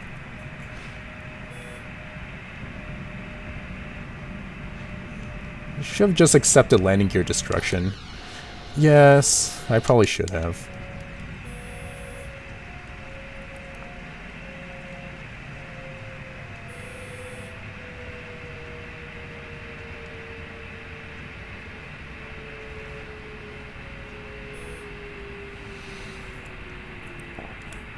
Oh, wow, it automatically pulls up flaps when I overstress them. That's cool. Well, that was a fun approach. Okay. Try to get back down to altitude. Well, we'll just hold the altitude. Why not?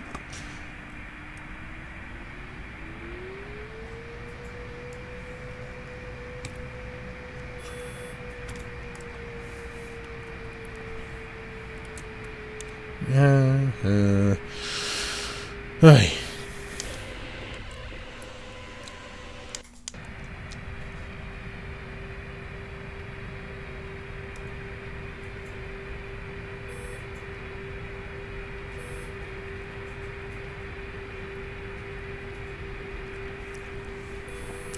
Do I have a yoke? I do not. I have a joystick. Alright, what happened in the chat?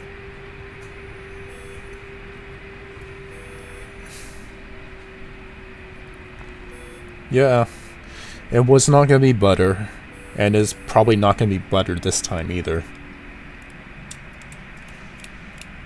I'm actually curious, would you guys prefer to see me try to make a soft landing with like no wind, or keep seeing me like fly around with 30 knots?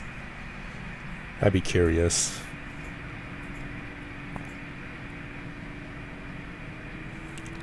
My spoilers did not retract. That's good.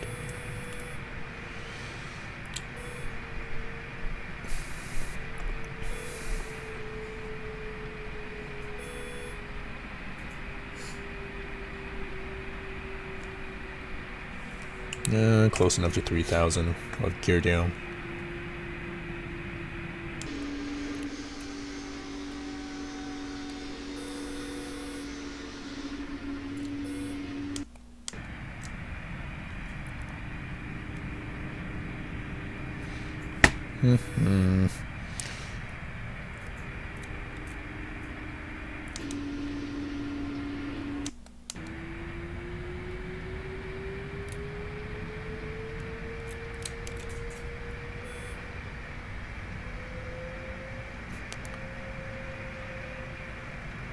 Alright, we'll try again.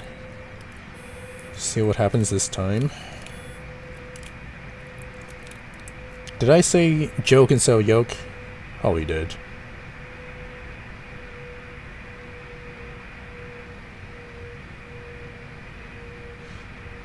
Well, I guess like that's sort of the thing. Do people like the part of the reason why I set the wind so high is so that stuff can actually go wrong.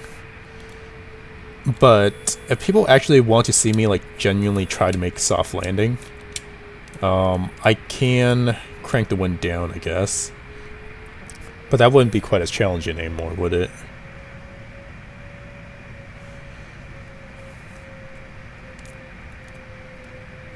I guess it like depends on what you guys watch this for. Altitude to hold. I'll just turn off autopilot altogether. Whoops. Overshot the runway again. That's okay.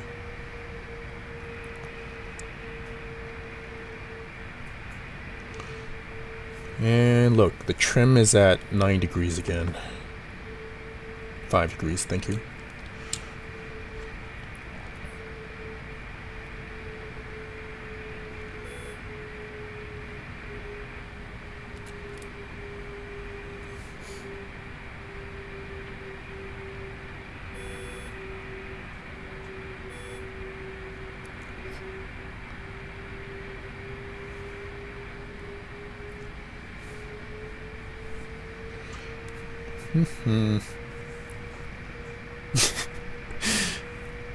Should I land with 15 degrees of flaps, actually? We do have plenty of runway. I'm more worried about ballooning and stuff.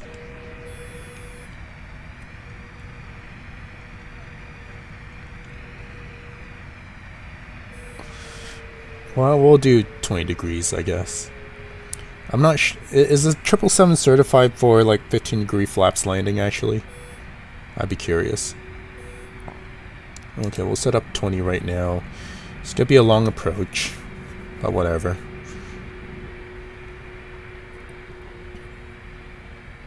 We just have more room to play with when we have less flaps.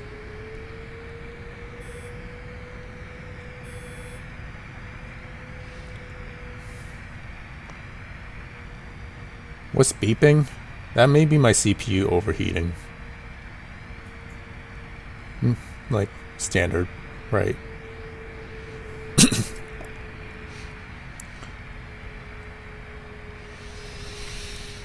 Okay, see how we do this time.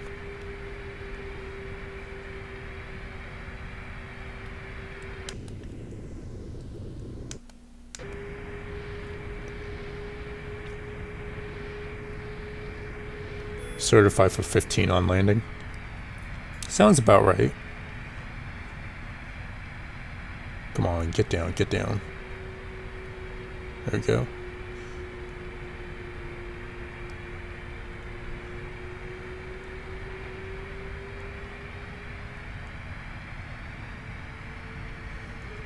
That is the sound of PC struggling. I may have to get a bigger fan. I think the fan's a little too dinky. It overheats at about 80 degrees Celsius. That's basically what's happening. Get down, get down.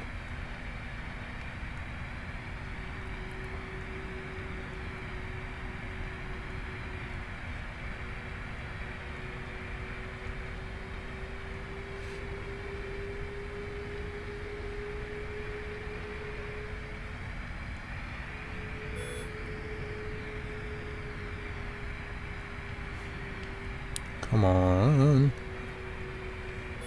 Whoa, dear. I think ground effects kind of messing me up. Come on, get down. Oh, jeez, not like that. Oh, jeez, come on. Go around.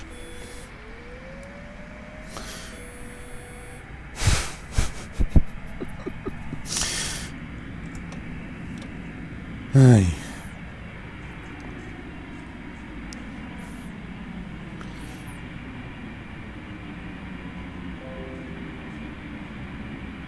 Yeah, should I actually calm the wind down? I'm not actually sure that's possible.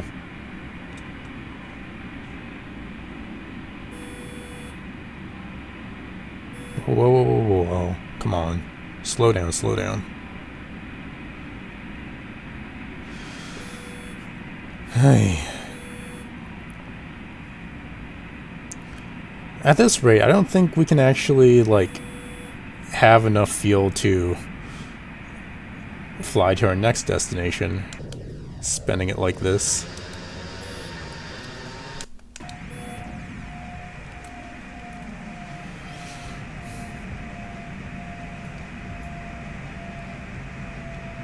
Wait, I already pulled up the flaps. Why was it stuck at 20?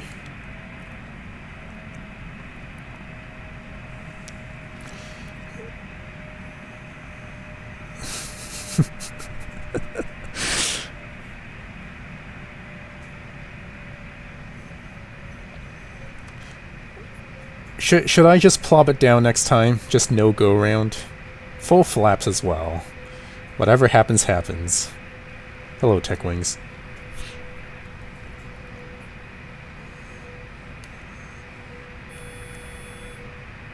Ugh. Yeah, that wouldn't be the best approach. Fortunately, we stall, I think. Oh yeah, we would end up in somebody's backyard, I think.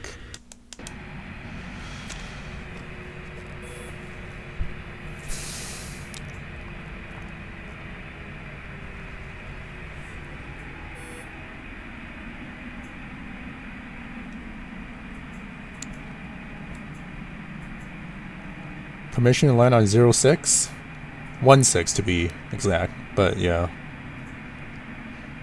Quite possibly. Are you saying, are you talking about just allowing the plane to just plop on the ground?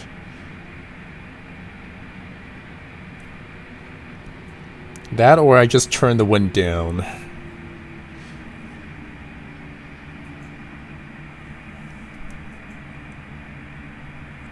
Yeah, that was a go around again.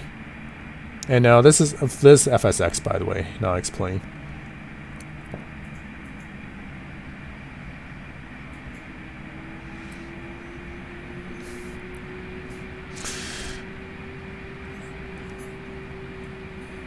So I guess that's the question for you guys. Do you want me to continue trying to land with the wind we currently had, or go with calm winds so that I can actually land for once?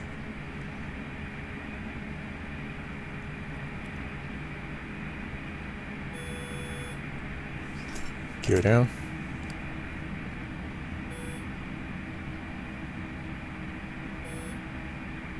What's my favorite play music video? I don't know. I think... Ooh, airspeed. I think I would be leaning towards One Day. It was a music video I made a very long time ago. But it is there.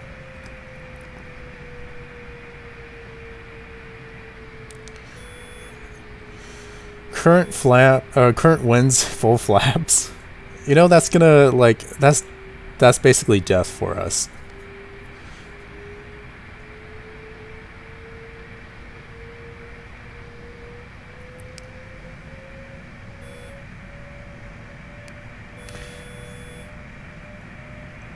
It's okay though. You guys are the mechanics. I forgot to mention.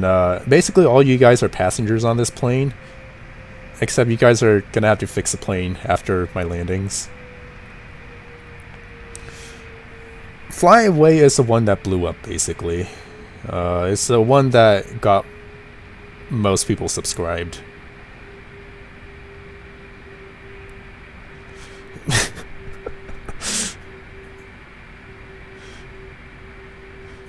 Oh, I'm sorry. Just... Okay. Alright. Yes. Alright, well, as CFMNS said, we're going to try to go for full flaps, and we're going to land no matter what. So whatever happens, happens. Keep in mind that I think with full flaps, with the level of wind shear we have, that's the difference between ballooning and stalling.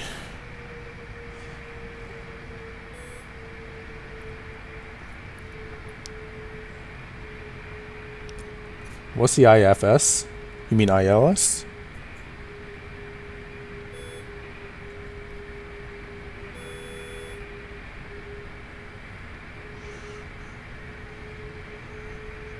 Your experience is harder to fly than the real thing.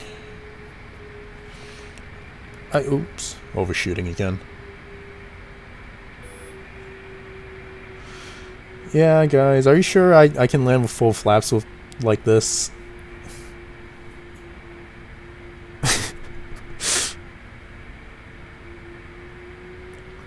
You are my passengers, after all. Actually, yeah, this might actually end up with a crash. I will say that. Keep in mind that my other crashes were just from running off runways. I had 2 overruns. One more serious than the other. In-flight service? Oh, yeah. If you guys haven't carved up that cow already, that's the in-flight service. Heading off to the right a little. Turning it back towards the center line. Oh, I'm climbing. Whoops. Oh, jeez. Okay, here we go. Full flaps. We'll see what happens.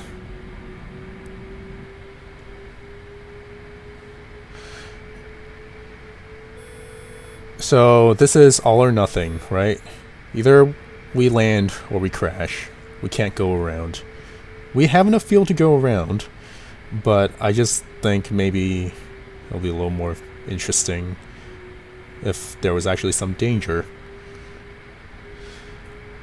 I don't know. That's the thing. Did people already carve up the cow? I think PDX or Portland and One Night might be more familiar with that.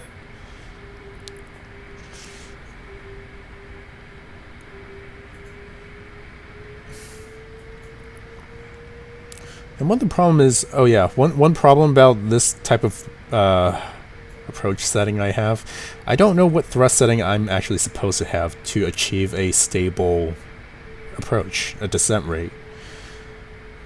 So right now I'm just funneling with like the throttles to actually try and keep the airspeed going and the descent rate going, even though it's fluctuating up and down. Yes, land or crash. Okay, alright everyone, go into the brace position. Brace, brace, brace. Come on, get down.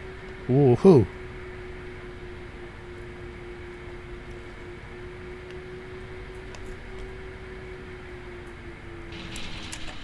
Okay, there we go.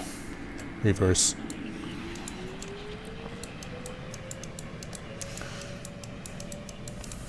$80 knots. I was wondering, is that the same cow? It's supposed to be. Unless you guys breeded a new cow. Okay. Well, we landed. Instant replay. I'm actually almost sweating now.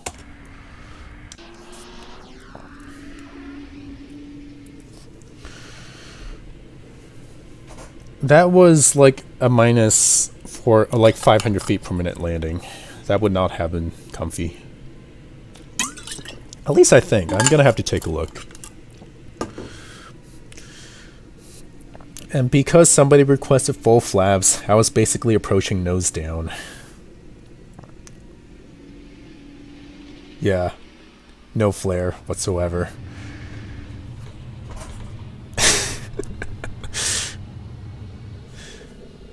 That was a short roll though.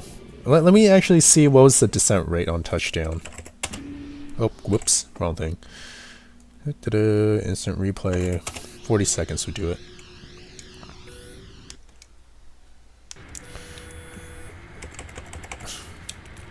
Oh yeah, and good thing about this plane, oh okay, yeah, 500 feet per minute is touchdown.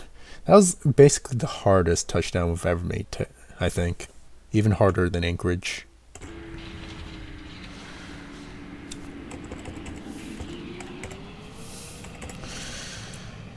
Alright. The local time is that is right. And also we are 1 day ahead now. Welcome to the future. Alright. So how are we gonna do this? I guess we have a long way to taxi.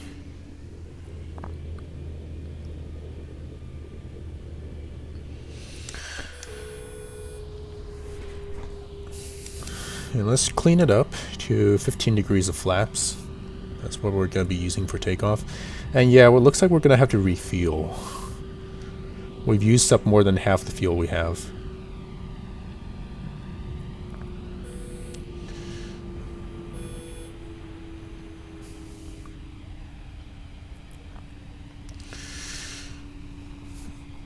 Ugh.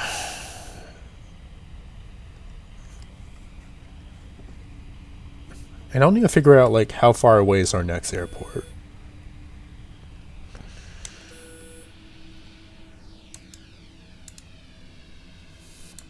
Where's Matt, by the way? I was expecting him to log on.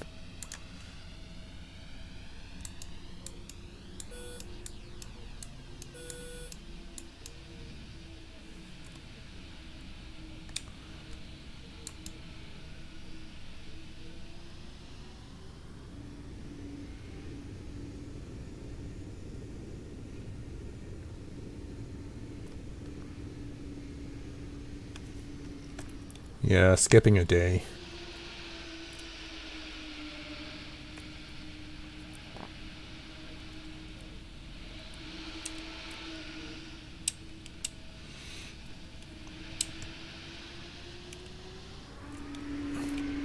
I think we can actually take off from this runway that we're crossing right now.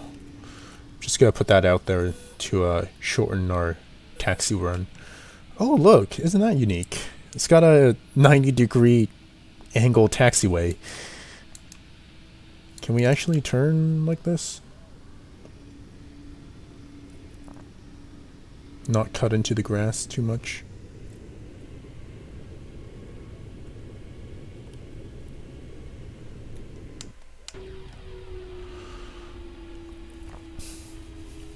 Okay.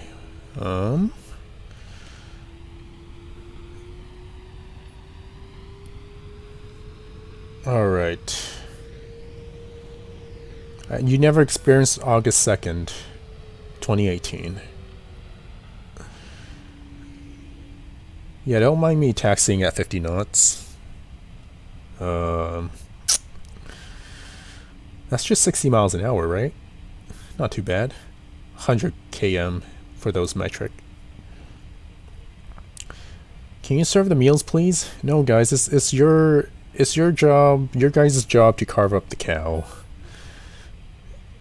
Oh yeah, and also make the campfire. You ate the cow already? The whole cow. The whole cow. That just made me realize, how come in Minecraft, when you kill a cow, you only get like one steak? One raw beef, basically. You get only one, right? Or two? How many? And somehow one can just eat that and not die from their stomach exploding. Okay, let's fuel up right here.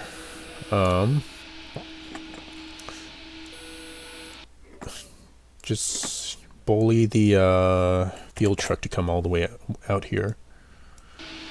And let's see how far away from our next airport we are.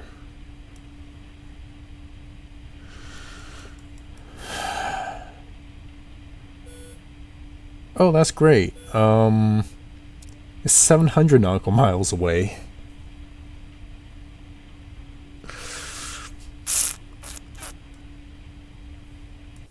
Okay. Guess we'll need a full center fuel tank. This is gonna be 2 hours. Yeah, we're gonna have to get done at like 1:30 or something, I guess. How long have I been streaming for today? 2 hours.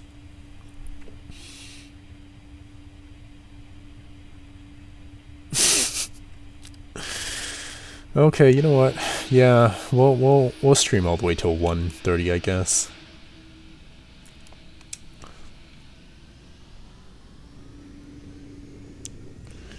That is probably gonna really push the attention span of everyone, especially me, to actually fly 700 nautical miles.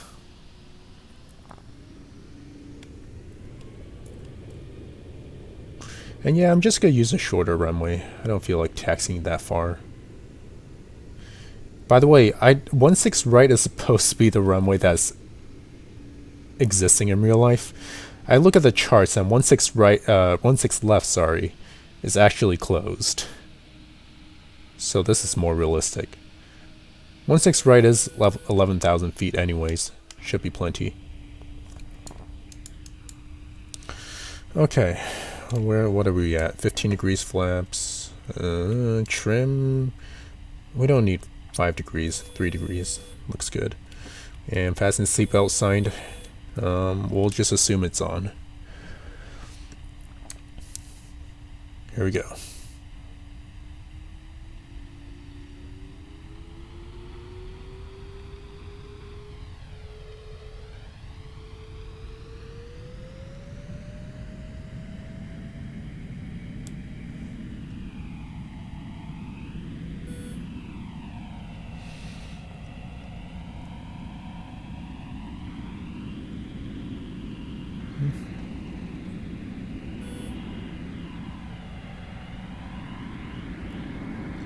V1.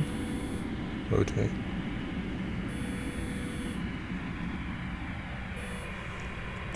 Gear up. And I mean to get a right turn, just to speed up time. Speed up our flight, rather.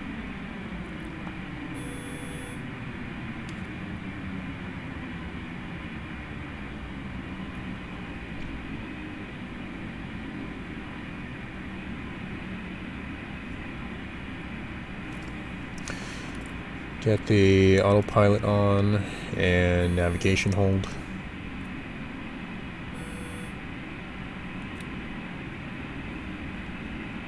Whoa, airspeed, airspeed. Flaps up actually.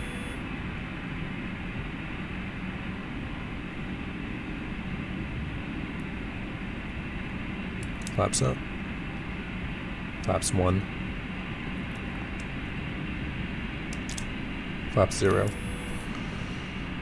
And we're going to slow down to 250 knots. Actually, you know what? Let's just do 270. Why not? Oh dear, vertical speed is going crazy. Nope, that's not it. Let's do 3,000 feet per minute, because I think we can do that. Auto throttle.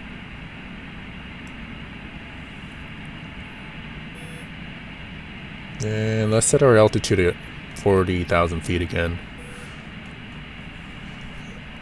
The battery is getting low. Ugh, that's not good. Maybe we should charge up.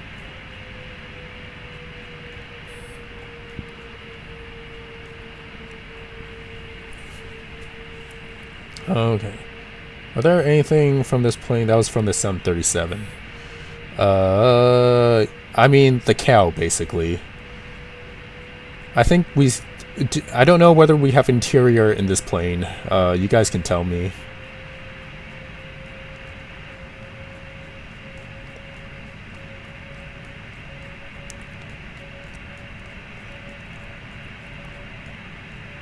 $40,000.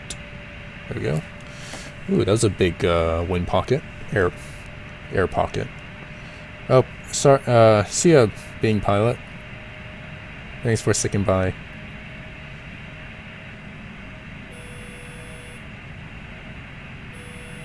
Oh, they're plants? Oh crap, yeah. Forgot to bring them over. It's gonna be an all-stake flight then.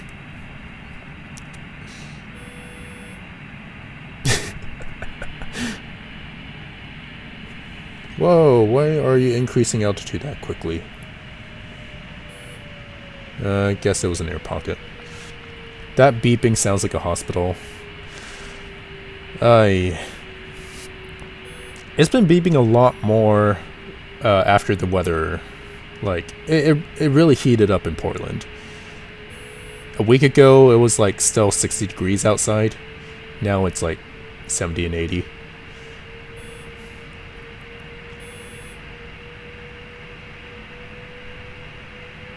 This is a 777, yes.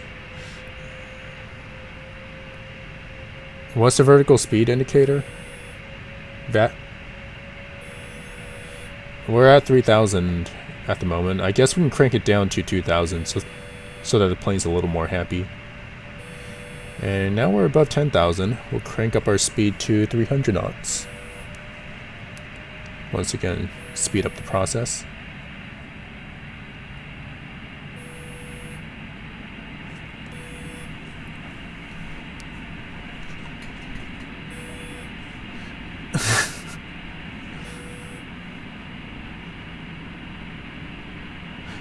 Wait, I blew... Oh, you blew the fuselage? What do you mean blew the fuselage?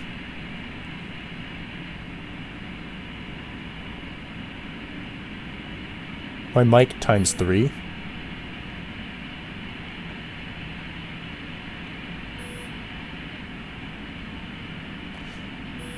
Yeah, I don't like hot weather. I like to be cool. It's... I'm like, when I go to Hong Kong, I'm actually like usually dying. They have like basically 80-90 degrees weather reliably, along with 80% humidity.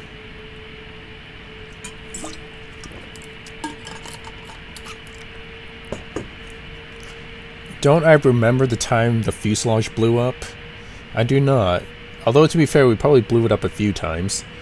I mean, like, are you talking about like during the early days when like you guys had fireworks on board?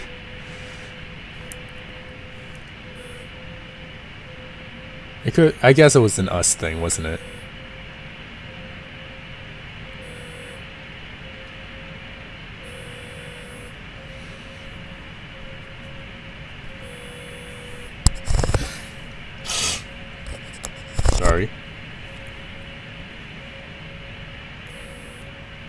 I hope I'm not like nose whistling. Yeah.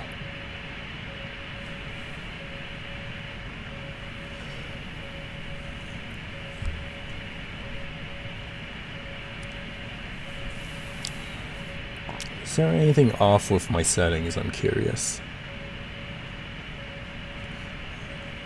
I have been streaming for 2 hours, and I guess I'll have to stream for another 2 to actually get this flight done. Where are we? UHSS, what's that? I hope it has an ILS this time.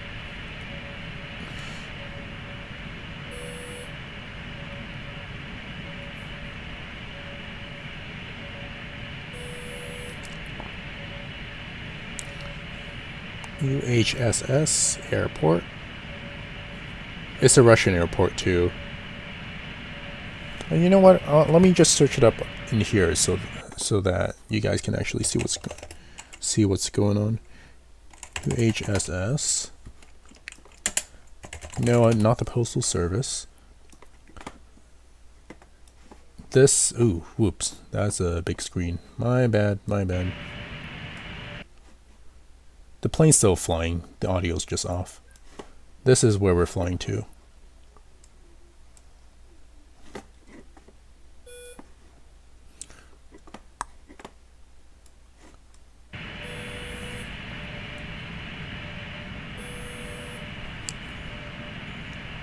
Has a 3.6 stars. That's okay. They should have at least a cafe there. But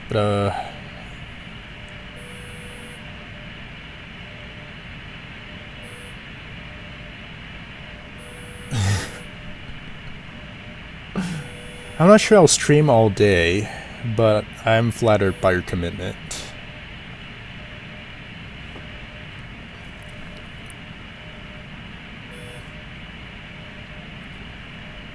Pronounce it. No, I will not even try. Yutsino Saka. Hold on. This isn't one of those disputed Japanese-Russian islands, are they? And it has an 11,000 foot long runway, so we should be fine. Runway heading though, that might be a problem. Oh no. 01 and 19, that's the runway. So we're basically landing with direct headwind, just like the previous airport. That's gonna suck.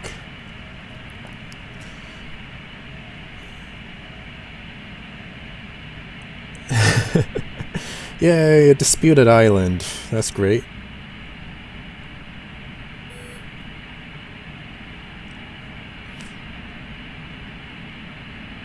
I don't know how disputed that thing is. Like, there's so many islands in that area in general are disputed.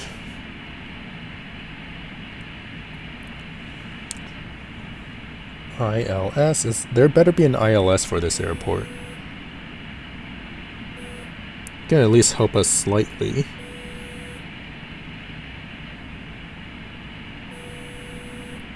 Yep. Fake licenses, that's unfortunate. Did they ever say that's why, like that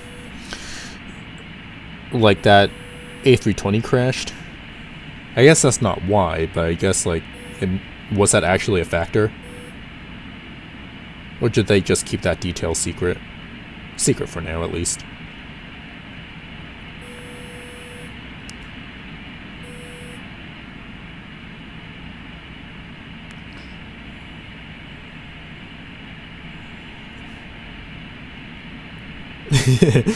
Yeah, it seems like it's Russian stuff on that island. Not sure how Japan can really claim it.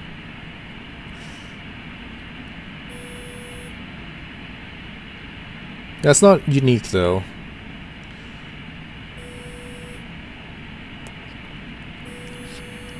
$26,000 feet. Okay.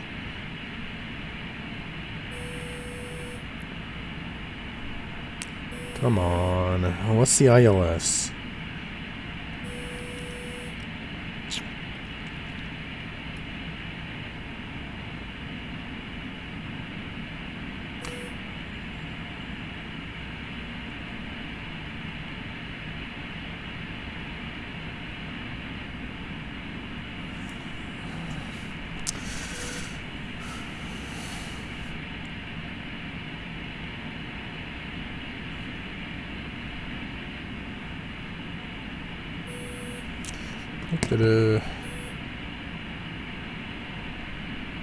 Yeah, who's searching it? And what are we searching? I'm still trying to find the ILS right now.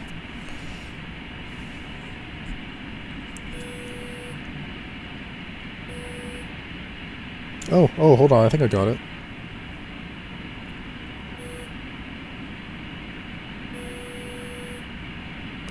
Come on. I see a whole bunch of approach charts.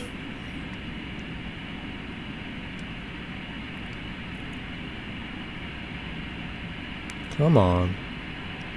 Where is it? It's been a while since I've looked into these charts too. Not quite familiar with the jargon now.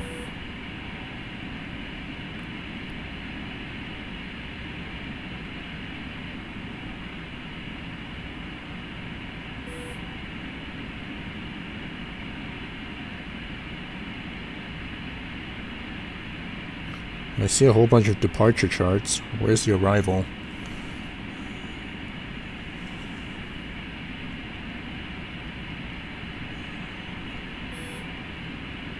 Yeah.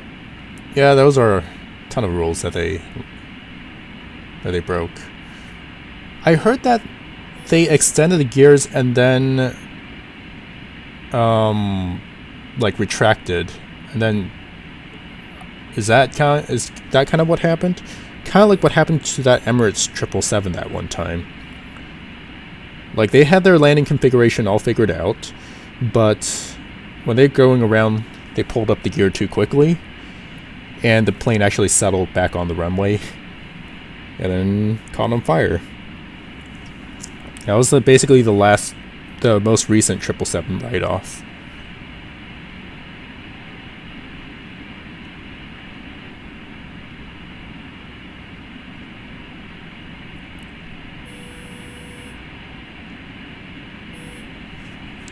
Oh yeah, I heard they were they were talking about like all the COVID stuff in the cockpit, breaking sterile cockpit rules, which is exactly what we're doing right now, by the way.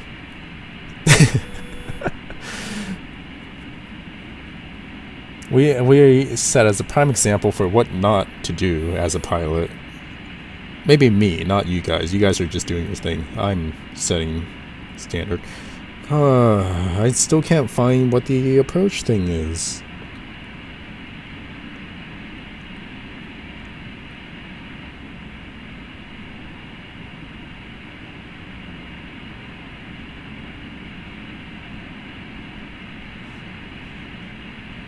Somebody give me an ILS for this thing.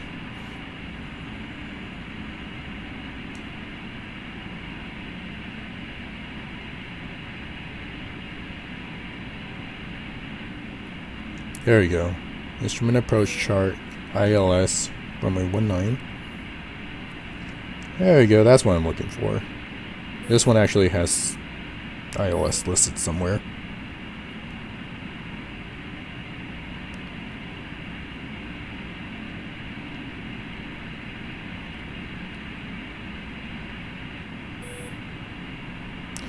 .7. Took only 10 minutes to find it.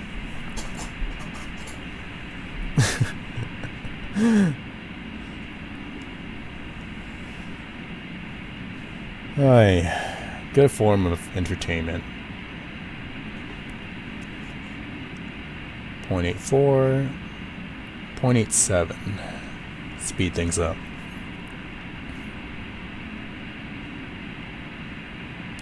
Oh, sterile. Yeah, that's true. That's right.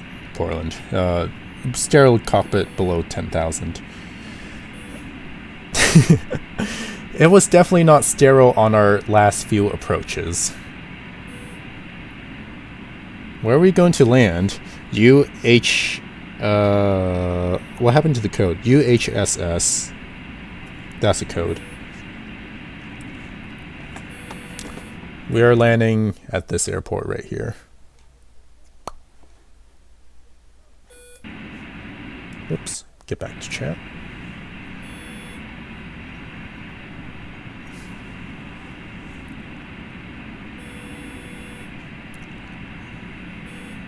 Is that a new rule?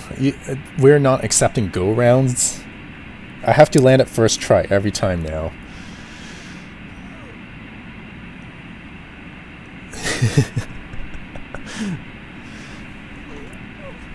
Oh, you heard a stall horn on approach?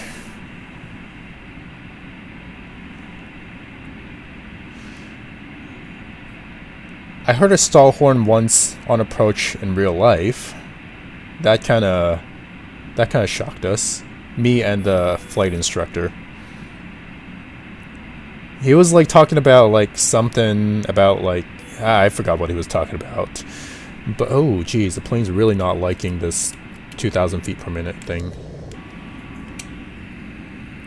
Okay, let's crank it back down to 1,000 feet per minute. We're pretty close to our cruising altitude now.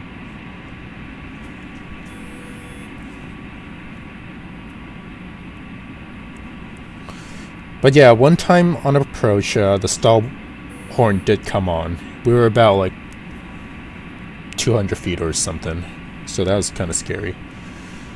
It went on for like half a second. My instructor was talking about stuff, and then we all just like heard it go beep, and we instantly just like paused, and I nosed down slightly, and it went away. Alright, 0.87. I think we're climbing up to that speed. If you guys want to start your in-flight meal and start carving up that cow, you can do that. I just realized, by the way, by the time we land, it might be nighttime. And I might actually adjust the time for that. I don't think people enjoy seeing landings during night.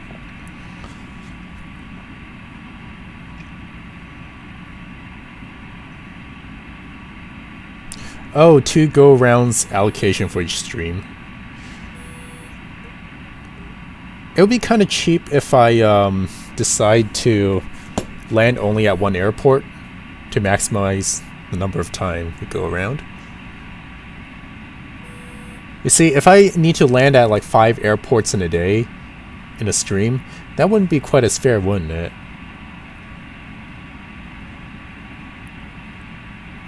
I think that is a good idea, though. How about this? 2 go-arounds per approach. Or how about this? 1 go-around per approach. That would be the allocation. After this first go-around, I actually have to land no matter what.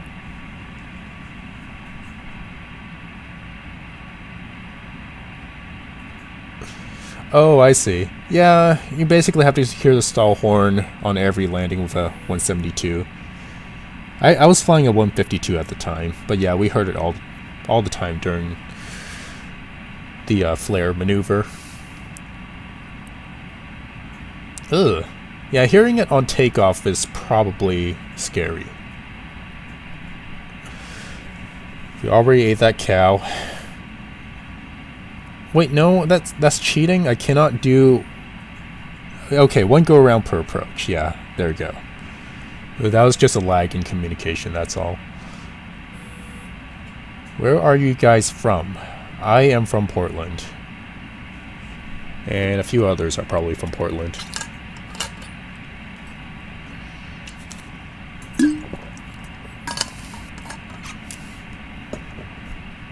Yeah. They do come on during the flare. Flare, come on every time, I guess.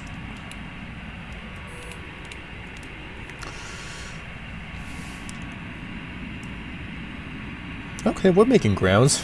We covered, is that 200 nautical miles that we already covered? That's good. And we're going at basically 500 knots.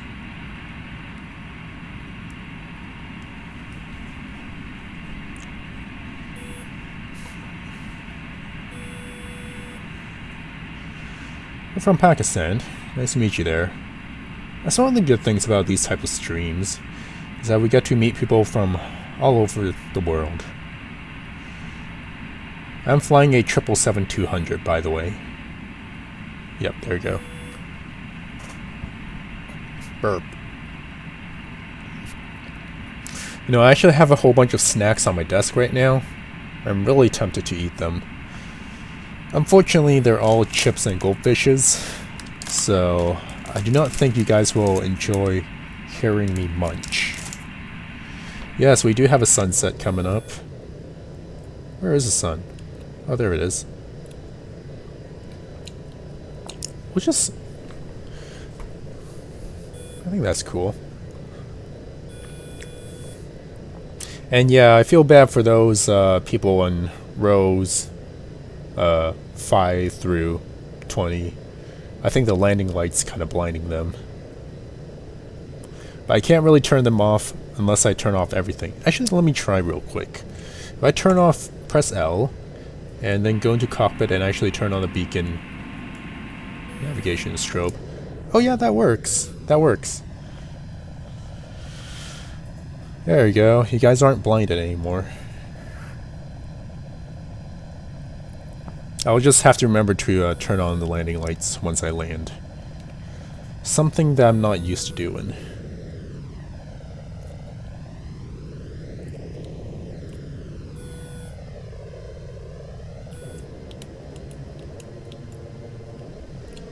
But this is a good angle.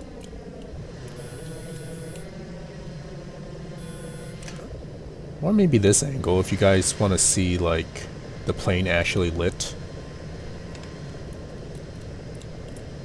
Actually quite beautiful. That's why I like the 777.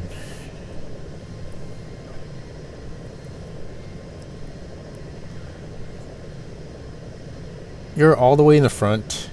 I thought you were tending the cow.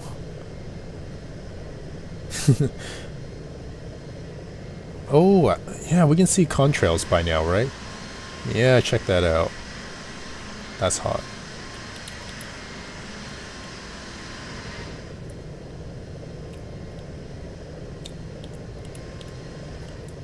But I like seeing the wing flex. So I'm gonna put it at this angle.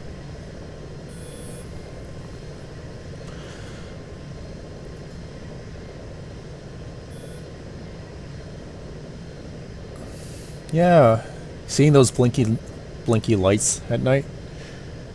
And I guess if one does a long exposure, you can actually see the Milky Way galaxy above.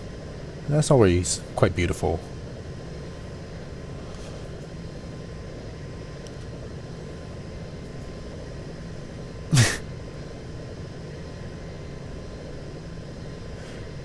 Triple Sevens reminds me of an angry face? How so? Oh yeah, I guess so. If one pretends those cockpit windows are eyes. It looks slightly intimidating. It does. Slightly.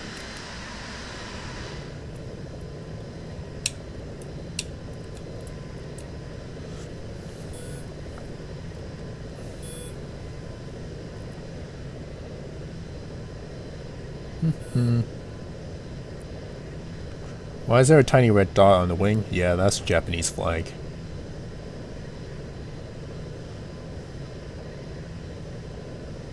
All airlines do their own little thing with what they put on wings.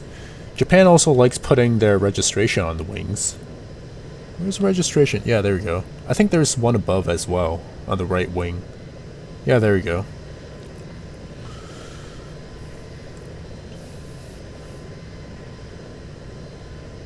Not exactly sure what that yellow square thing is. Never seen that before.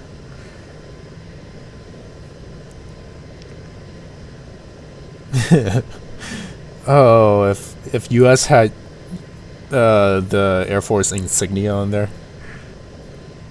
What for Japan? Would that be the rising sun insignia? I'm not sure the Chinese would be very fond of that, unfortunately.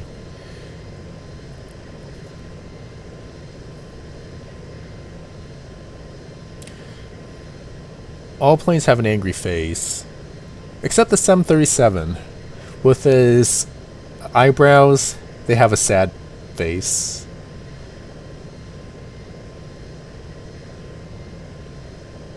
Yep.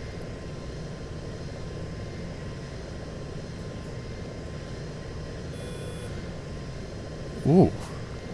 Yeah, I think most Asian airlines do. China, Cathay also does that too. I don't know why US doesn't do that.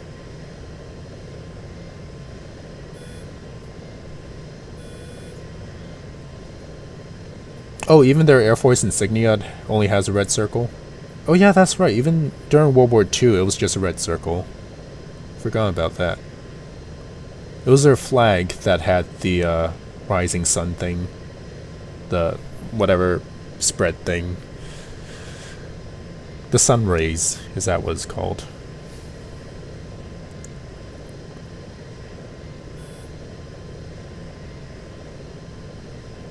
Yep. It's just the eyebrow 737s do not look angry. Oh, hold on. The Embraers. Embraers don't have an angry face either.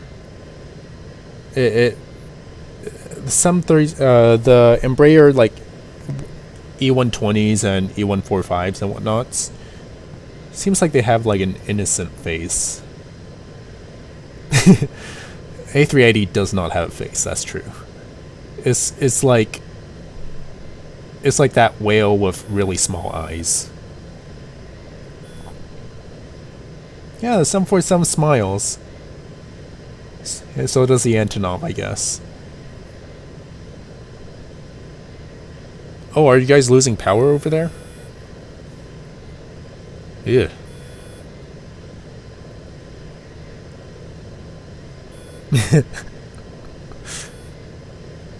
The I can do it attitude. A320, yeah. If I designed a cockpit window, it would definitely be on the angry side. It'll be close to what the whatchamacallit. It's not called the Challenger, but let me search up the plane that I believe has the ideal cockpit window shape.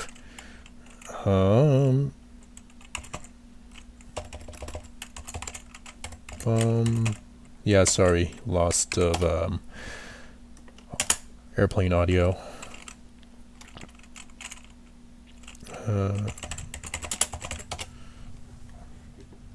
It's not the Global Express, is it? No, it's not.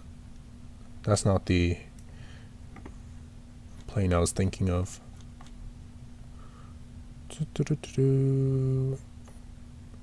Challenger 300? I think Challenger 300 is pretty close to what I think an ideal cockpit window would look like. Of my taste, of course. Like this. I like how, like, it swoops down in front and it kind of pinches out in the rear. I don't know, that's just a very nerdy thing, I think.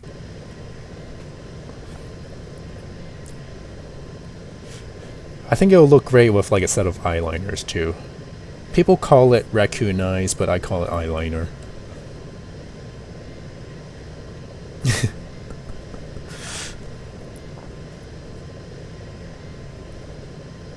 Yeah, Airbus does have a more rounded look to it. It looks less angry.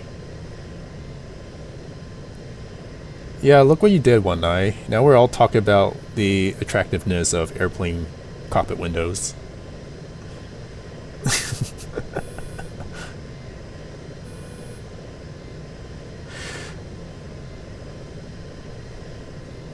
Boeing face planted? How so? What happened? I'm curious. Sunsetting.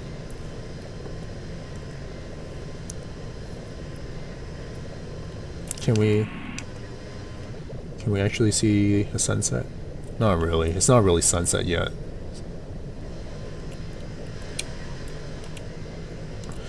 FYI, my joystick is broken, just for the new people. So my joystick is broken, so whenever I touch it, it creates a yaw input that I do not intend. That's why you see the plane moving around whenever I'm switching the views. Because the rudder is deflecting. Oh yeah, the max on the 787. You know, I at the time I thought the 787 blunders were bad. And then the max. 787 battery catches fire. They're basically, it's stuff from 10 years ago, basically.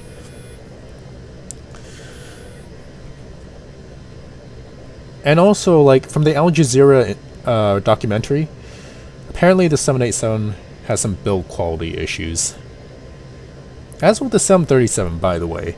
Apparently one of the suppliers long ago who were building the 737NG, they were given machining from Boeing, tooling from Boeing to build 737 doors with like high-tech precise machinery. And what the Boeing auditors eventually found out was that they were building it by hand with tin snips and hammers. When the parts actually, they started realizing that problem when the parts started, like, when they were assembling the parts onto the 737 frames, and they needed to use lots and lots of filler. It was said that Boeing was actually okay with it for a while. They wanted to save money. And eventually Al Jazeera found out about it and put a whole documentary about the 737NG problems. And then after that, not so long after that, started talking about the 787 problems, and now the 737 MAX problems. It's like a beautiful story, isn't it? Slowly seeing the disintegration of Boeing. Oh, what happened? Oh, T7, you died in the nether. The new nether or the old nether? The new nether has like a whole bunch of weird biomes. I usually play in the overworld only, because can't really build skyscrapers in the nether. I usually just go in the nether to get some netherrack and whatnot. Good building material. Yeah, that's what I like about the 787. They were actually innovative. The last real innovative plane Boeing made. Of course, they spend billions and billions of dollars on it. So that's why they shied away from building any new planes after that. Well, that's not the only reason. They also want to save money. Well, they want to save money, reduce risk. And they were in a hurry to compete with the A320neos. So they slapped together something called what we know as today 737 MAX.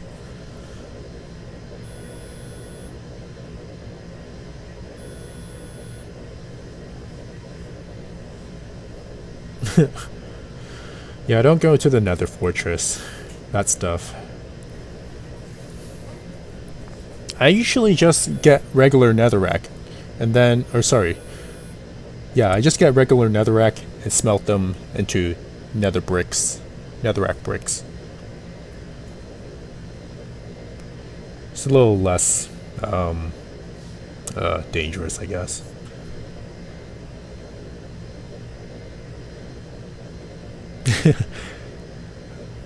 It makes it possible to beat the game in 8 minutes? What actually happened? Wait, how do you actually beat the game in 8 minutes, actually? And what is considered beating the game?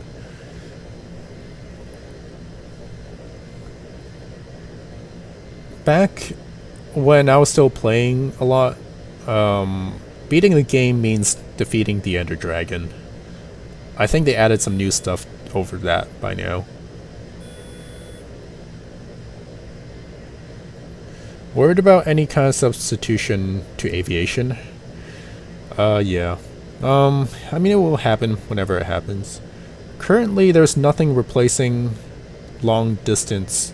There's nothing replacing aviation for long distance traveling.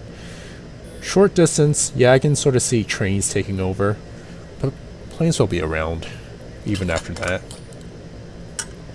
It's not like Elon Musk got his Hyperloop figured out yet.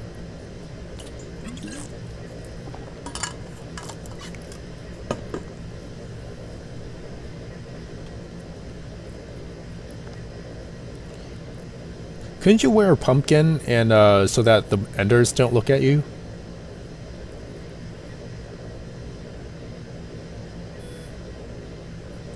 Yeah, okay, still beating the Ender Dragon. I see.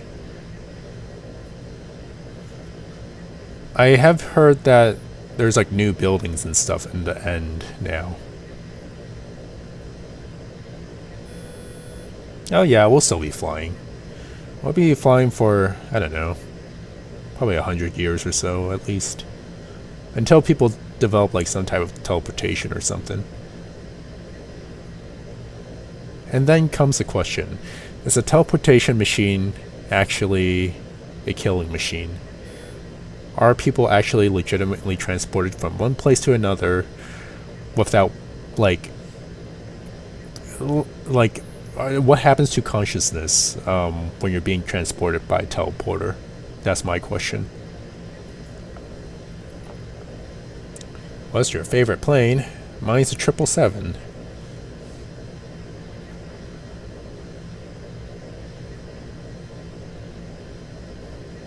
Triple seven, either 200 LR or the 300 ER. Nice. A350 is a solid choice.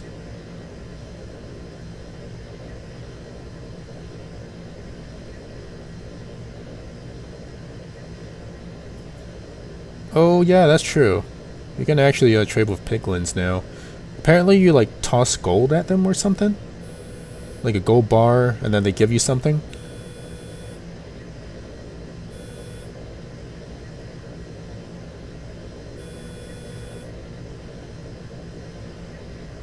Yeah. Enjoy today's aviation. Or at least 10 years from now.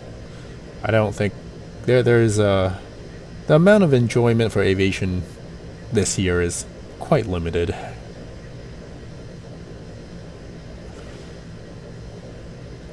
The blazer rods in the Fortress 2?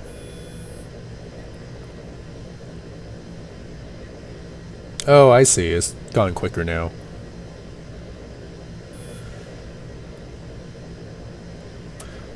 I think... Oh, melons? What do melons do now? You see, in Minecraft, my food source is potatoes. I just roast potatoes all the time.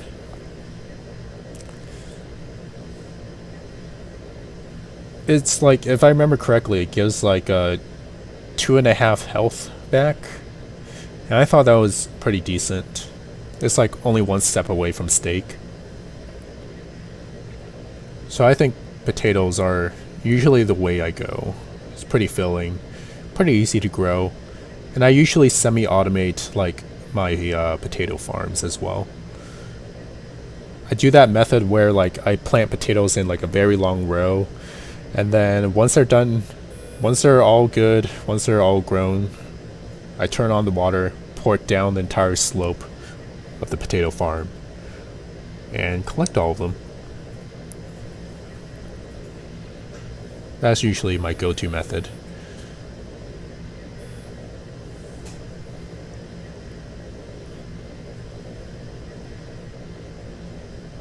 Oh, you can find gold blocks now? New structures? Oh man. It's so easy on you guys nowadays. You need milk? Why do you need milk? Or, are you trying to like make a pie or a cake or something? You want to see the sun in the game? Like in real life? Or like in this? Oh, it's still there, I guess. How far away are we from our airport? I'm curious.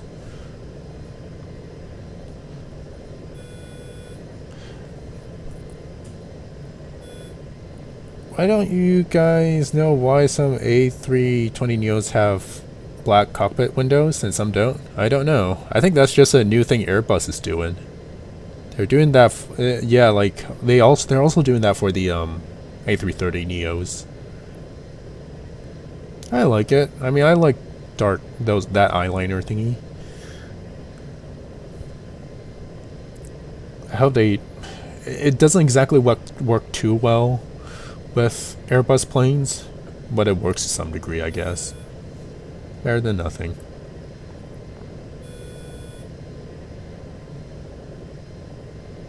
Oh, I see. It's easier to get ender pearls now.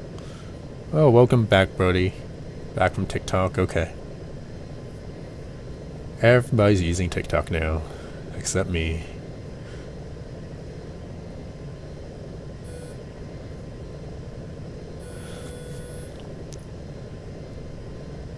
Yeah, a Minecraft live stream would be pretty cool. I've thought about that too in the past too.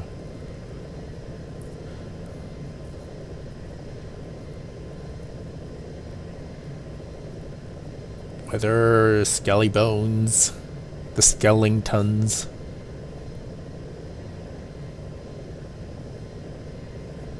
You have a joke. What's going on? Come on, they tried hard to make that engine work. They use a Pratt & Whitney 1000G, right?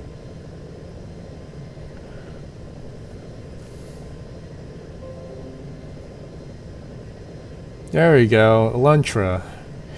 Make sure you use what are those things called? Firework. Apparently, you can actually sustain powered flight with fireworks or something. But of course, the best way to travel is, of course, by boat on ice. If I were to create like some type of transportation infrastructure in Minecraft, it would be boat on ice.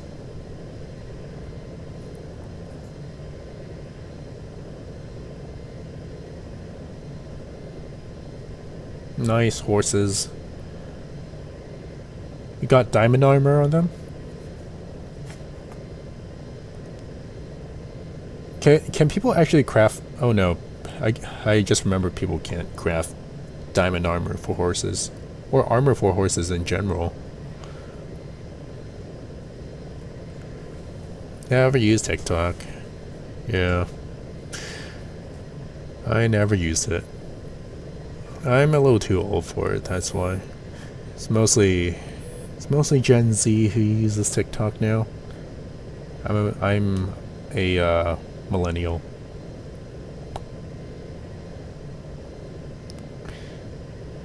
Yeah. Oh. Alright, T-Sound. Nice having you around.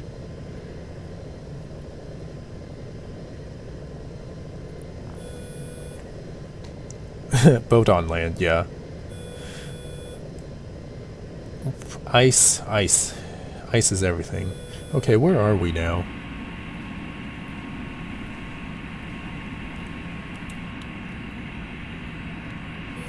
Okay, so we're actually not burning through our fuel as quickly as I thought. And we're halfway there now.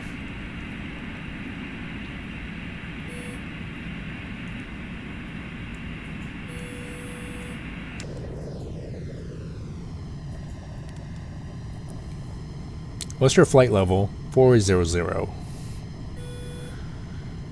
We are at 40,000 feet because the plane is able to climb that high, I guess.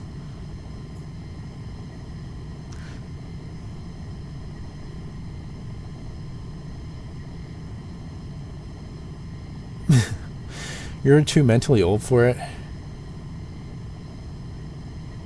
Yeah. What do people use TikTok for?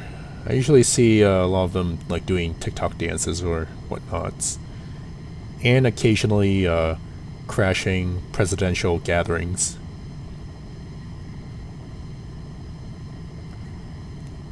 Aw, thank you. Yeah, that's the thing. Like that's what I want to do. I actually want to talk to people rather than just people hearing me talk, I guess. There's actually some back and forth.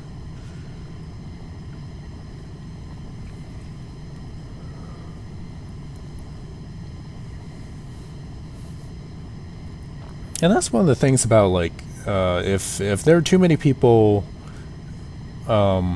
like watching there, I don't think I'd be able to pay as much attention to what everybody's saying.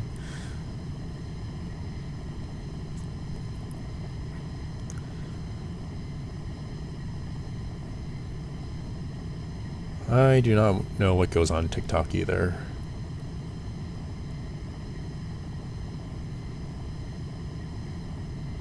Peep, yeah. Here's a question, guys. Oh, should I actually adjust the time when we're approaching so that we're not landing during nighttime?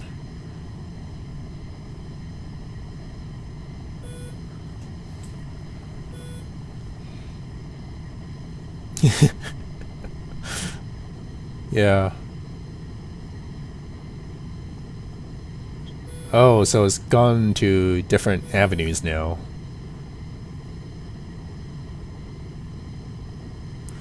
It's not just dancing, I see.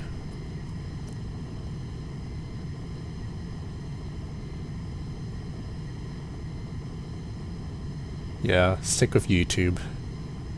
That's good. Yeah. One vote for daytime and one for nighttime. I guess you guys are gonna have to fight over that. We'll see. The sun is still pretty high up, but I believe like down at sea level, the sun's actually a lot lower.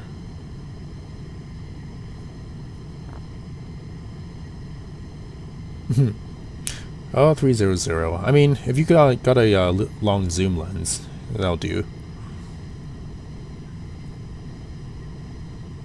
I have both planes flying at cruising altitude and also at like few thousand feet at my place.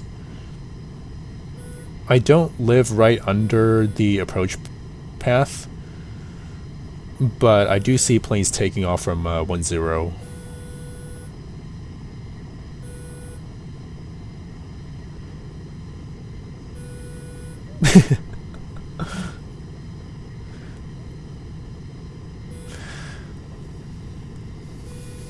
Night, night, night. Okay. Our first night landing.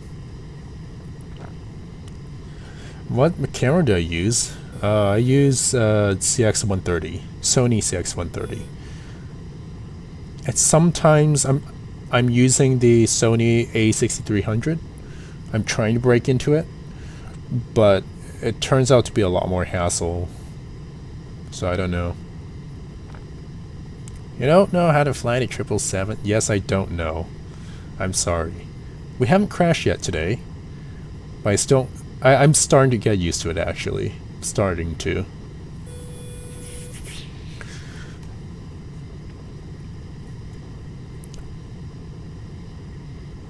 The plane does have, like, this 777 does have a heavier feel to it. Like, whenever I turn or pull up or something, transition seems a lot smoother than when I was flying the 737. Rebel T6. That sounds nice.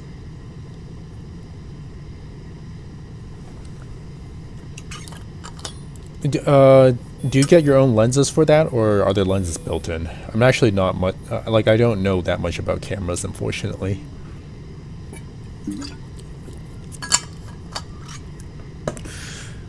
Any aviation channels I recommend?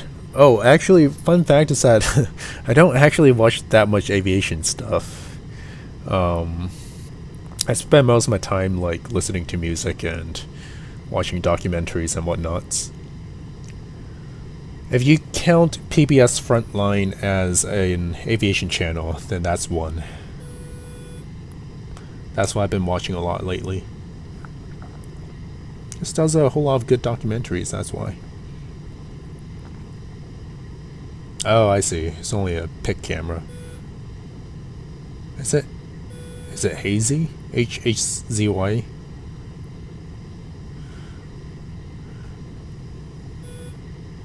No, you see, we're trying not to crash.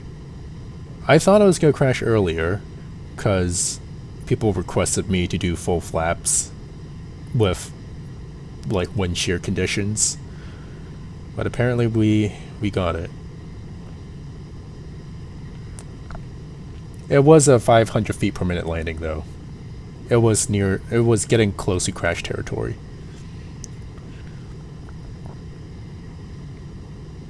Oh, yeah, that's not good. Can't autofocus. I usually just turn my focus up to max. And I just leave it as it is. With my CX-130, that's what I do, basically. As well as my A6300. Manual focus, focus to the max, and then leave it as is. Planes usually don't get that close to me anyways, so I don't need to change the focus.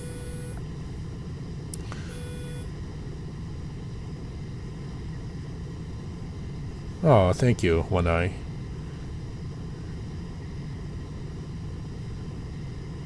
Yeah, only if I knew more aviation people. Or if you guys might know a lot more aviation people than I do. Like, my life is like a bunch of parallel universes. There's the aviation universe, and then there's the engineering universe, and then whatever is left. I guess a philosophy universe or something. I philosophize a lot. Just walk around in circles for hours and think about stuff.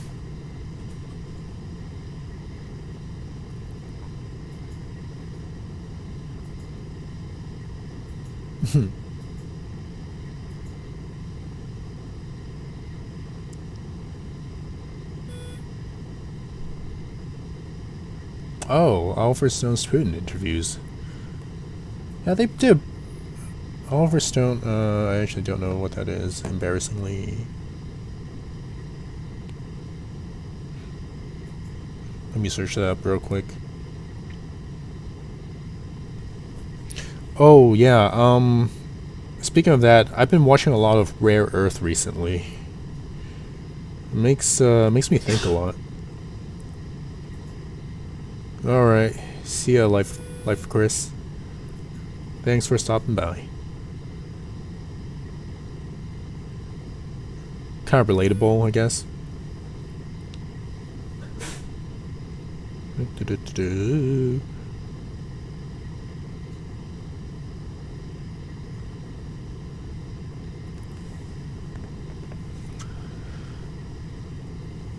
Play World of Tanks. Nice. That's my chair, by the way. I wasn't farting.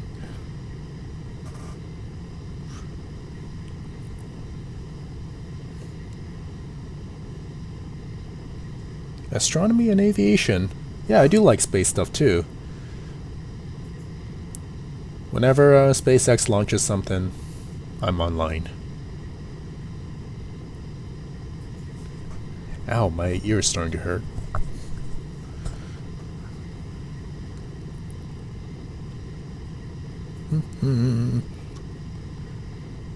World of Tanks, yep. World of Warplanes. I used to do World of Warplane streams, but after a while it was like, I can't really talk to people. That's a problem. Where are you streaming at? You mean like where am I flying, or where am I at in real life? I'm in Portland metro area. Okay, we're about half an hour away. What's the deal with Rare Earth? It's basically a guy who talks about, like, history stuff. it's like a combination of history, politics, and philosophizing. He can often be a little bit on the cynical side, but you know, gotta have some ups and downs in life. And by the way, that rare earth guy, I think his name is Evan Hatfield, is the son of Chris Hatfield. Which, Chris Hatfield, by the way, is a astronaut. Canadian astronaut. What's your computer setup? Ryzen 3600, I think. And a whole bunch of stuff that I don't have on the top of my head. It's a relatively new setup. Is the chair comfortable? Comfortable enough that I haven't bothered to buy a new chair. Oh yeah, dude, I like Cosmos too.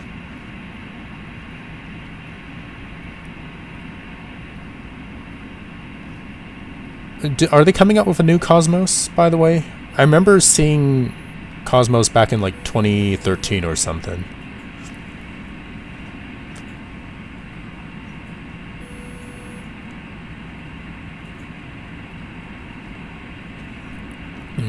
Greetings from Beaverton.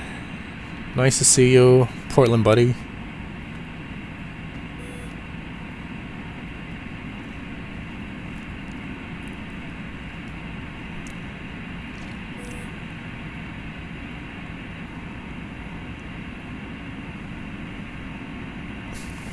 Rise. I think it is R5. Let me check. It's actually right behind me too. I can take a look.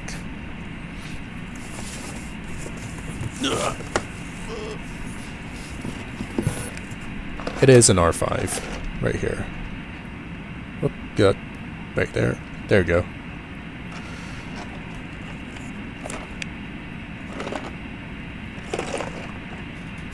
Interesting.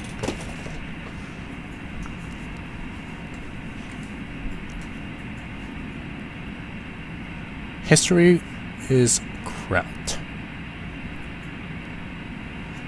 Yes, I spend a lot of times in the political history universe. That's the parallel universe also. Lots of philosophizing.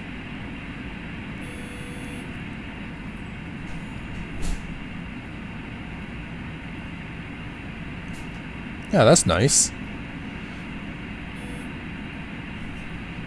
Oh yeah, sorry, you guys had to see the throttle moving around. I'll put it back to this view, how about that?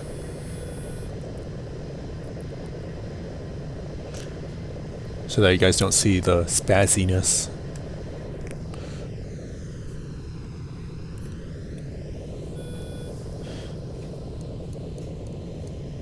GTX 1650.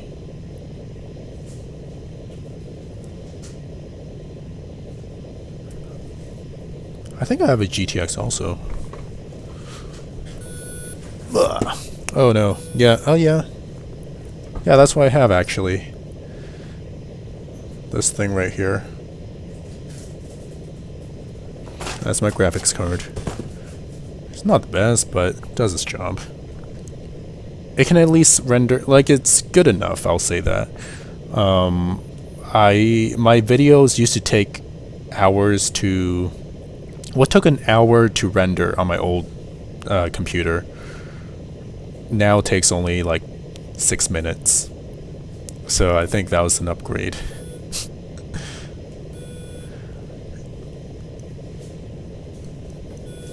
Do you collect scale models of airliners too? Yes, I do.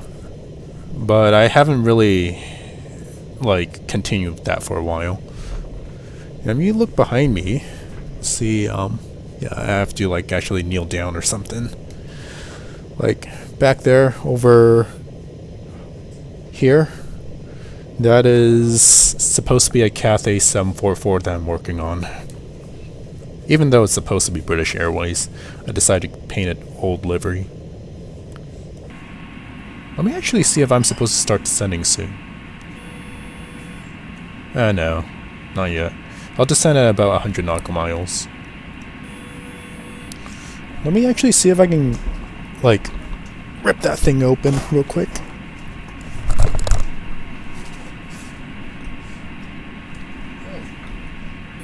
Looks like it is just a empty box.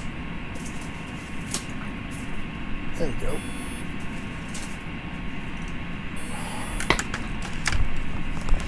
I actually kind of messed up with this plane, but it's supposed to be doing this.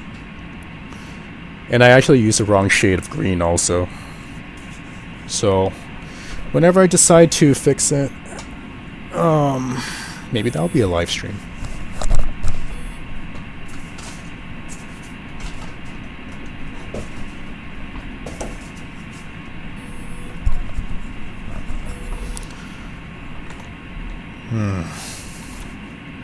Okay, what did I miss? Oops. I probably should put it back to this view. Or the cockpit, if you guys want the virtual cockpit. And let me just hide throttles on my face. I don't like that. See that thing spazzing around.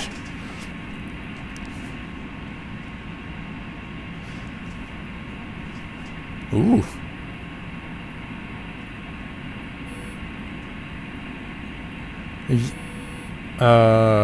Computer good enough. Yeah, I think I spent about $1,000 on a computer in general. It's kind of costly. It'll only sort of make sense after I got a job.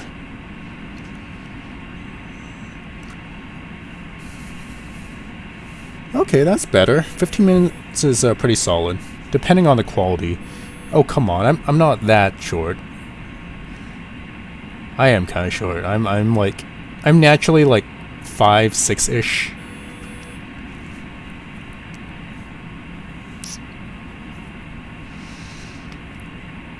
Yeah, it's the shade of green that shows up in pictures. In reality, though, the green is like more lime colored. Surprisingly.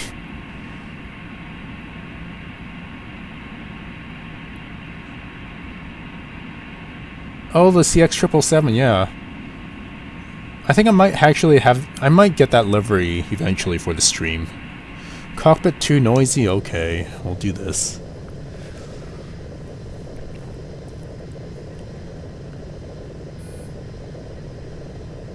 Oh, I see.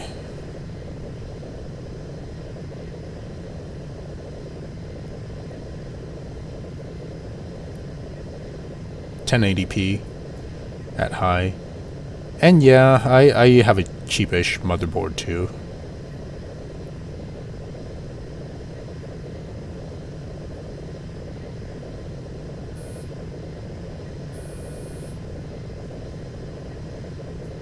I do not know when to descent either.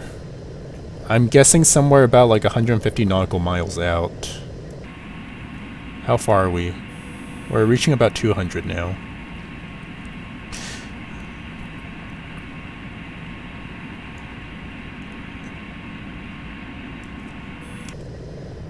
Is this lock spot? Yeah, this is lock spot. Good. I don't like to see the camera wallowing around.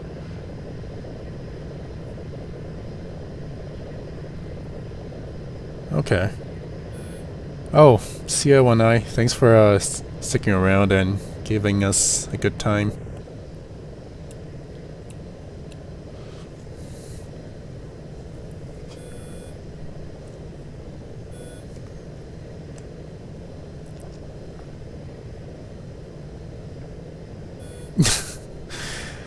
You see, if I knew how to use the plane systems correctly, maybe I'd be able to figure out when to actually descend.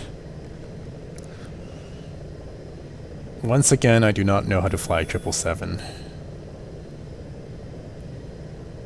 It's cold up here. What do you mean? Are you like hanging out on the rudder or something?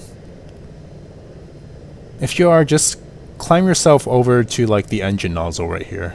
That should be plenty warm. I actually hear planes actually warm up a little bit in flight. I imagine like I wonder what's the temperature like the nose of the plane, because there's actually a lot of skin friction and a little bit of like compressibility at Mach 0.8. If the AOA is positive, the plane is pitching up, yeah.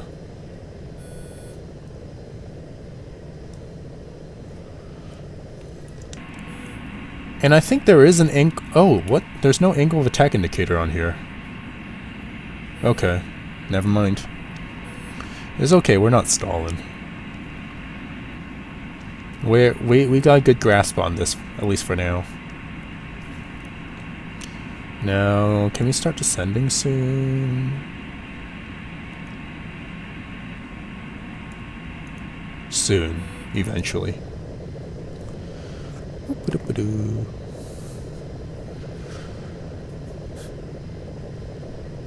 Oh, what?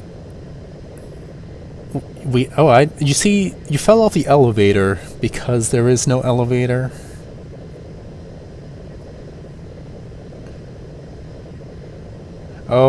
Oh, nice. What kind of, like, 747 model is that? Is that, like, one of those, like, die-cast jets? Gemini jets, I think, called? Gimli jets, I don't know. I never figured out how to pronounce it.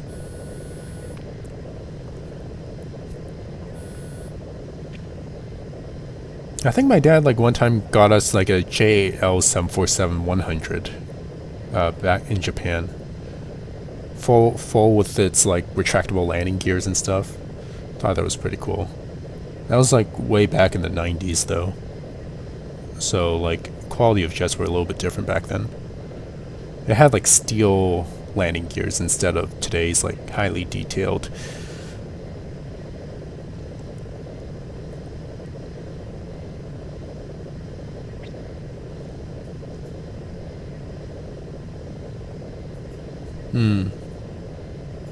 I see.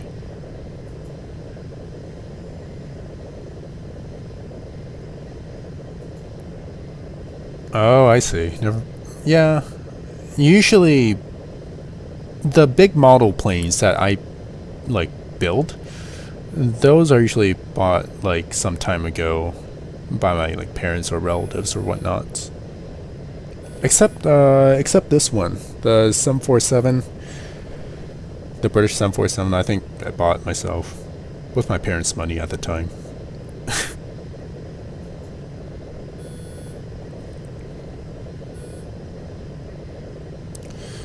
What is that thing that crashes thing in the corner? What?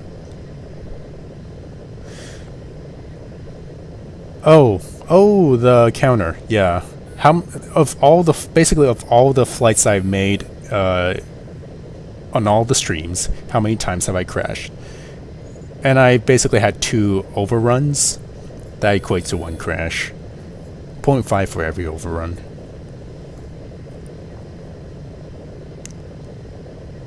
Oh, it's ooh, that must be heavy. 1/200 scale is pretty big, actually.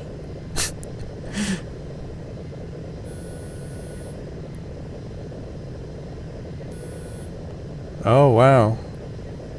Nice. Wait, you brought an ANA onto a JAL flight?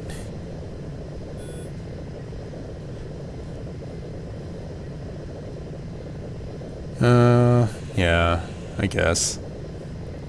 It is, I bet, like, I would put a lot of credit to, like, those Japanese plane models.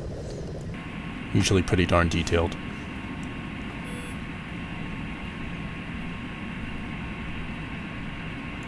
I thought I turned on the panel lights. Why is it not? Oh, I guess it is sort of on. Okay, I guess it's time for me to start descending. Doo-ba-doo-ba-doo.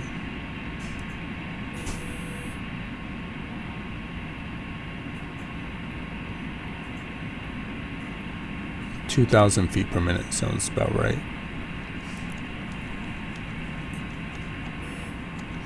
And let's just descend down to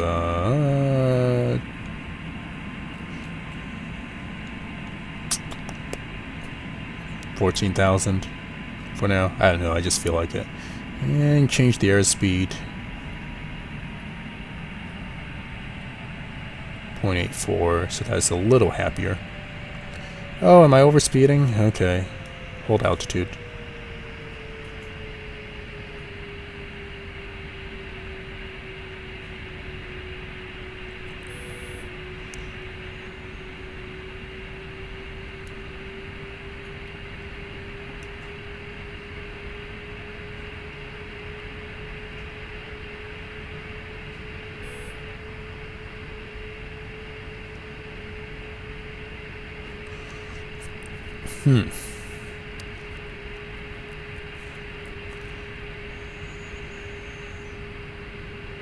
Oh, I don't think I can... I wonder if I can hold that airspeed with that descent rate. Oh, are we there yet? We're getting there, don't worry. Temperature? What is the temperature outside? Is it even on here? There's a fuel temperature. That's it.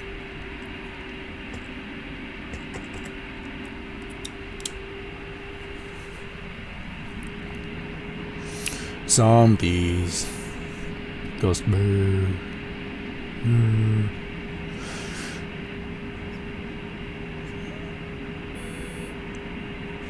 That is 2D mode, by the way, yeah. The standard cockpit.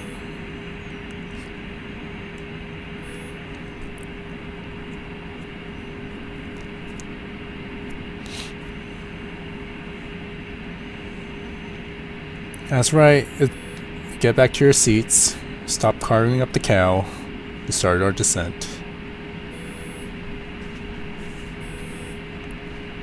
Top left of the center display. Oh yeah, it is. -10 degrees Celsius. There we go, thank you.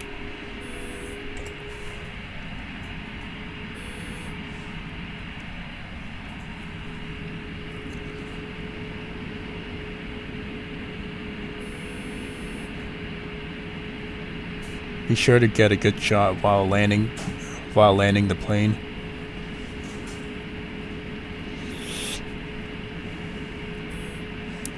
Yes, you guys will be filming the onboard video for that landing, because it's going to be a hard one.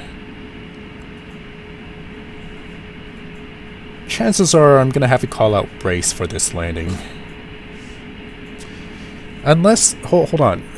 Am I allowed to do 20 degrees flaps landing this time?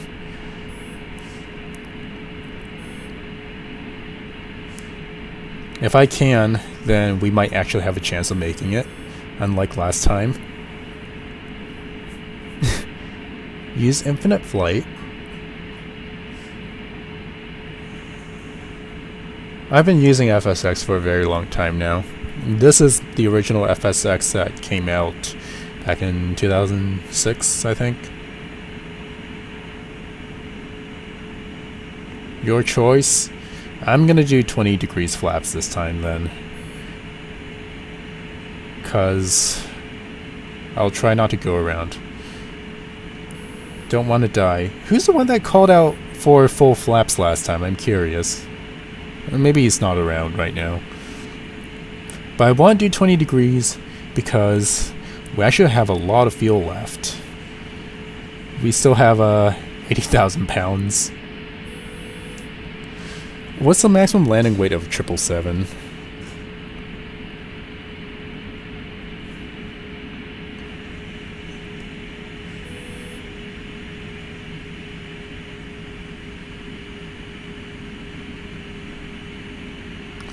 Max landing weight.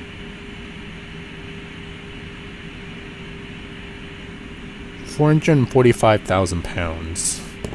I'm actually curious.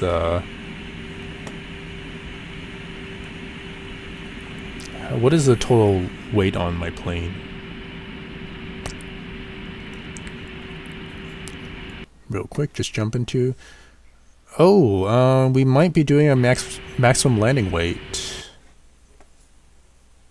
Yeah, maximum landing. Maximum weight landing. Oh, he's long gone. Hola. Me llamo John. Or Han, actually.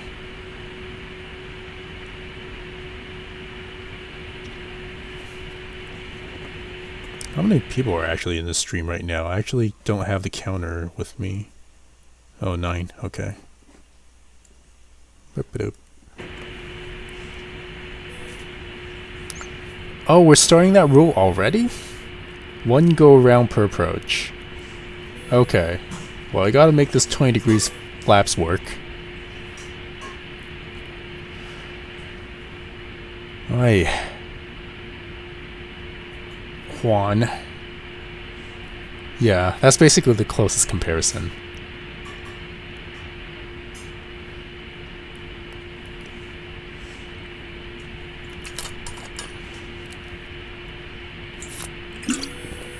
Are we getting close now?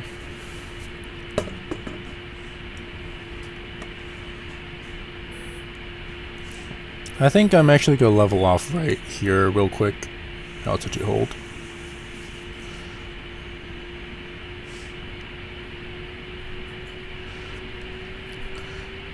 Because I think we are actually still kind of far away from the airport.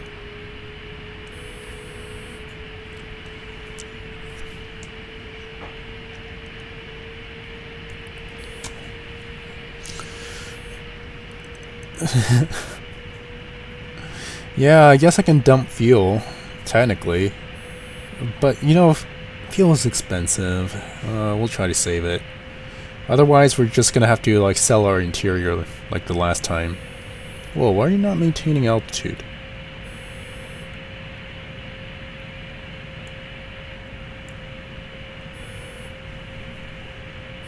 There you go, I think that works.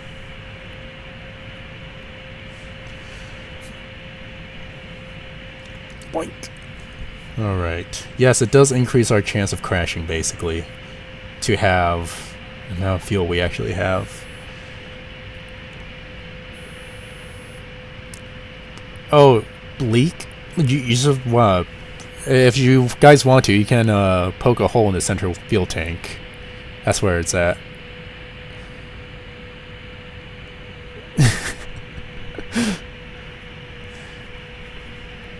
How are you guys gonna get down there, though? You guys are gonna have to, like, get to the exterior of the plane and poke a hole. And yeah, there are a billion stops coming up. I might simplify that if you guys want me to, like, fly for at least an hour before landing.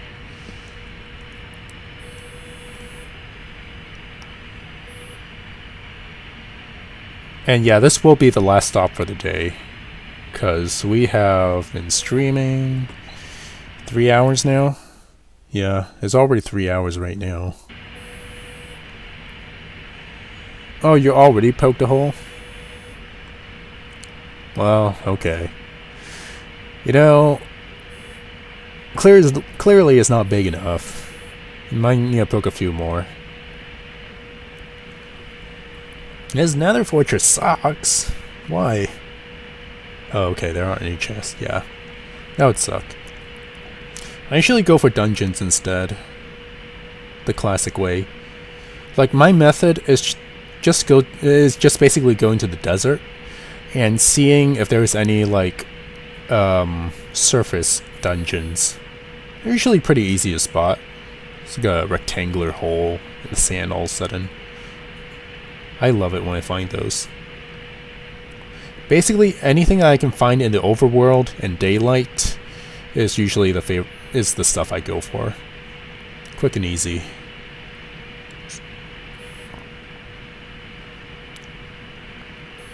Talking about Minecraft, by the way, in case people are wondering.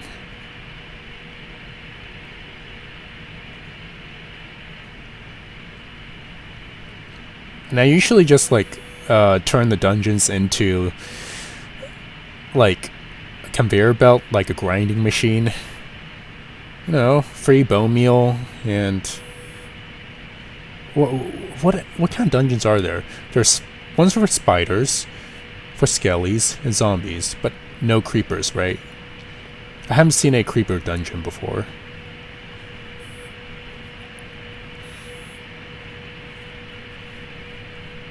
I'm basically the type of guy that turns, like, Minecraft into one big machine to make resource for me. Yeah, you guys are actually the passengers on this plane.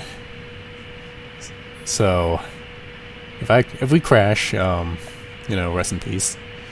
It's okay. You guys know how to fix a 777, right?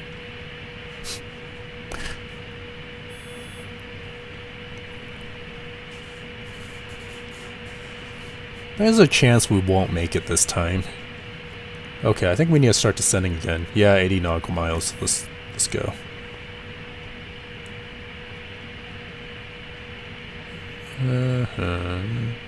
Get this down to 300 knots.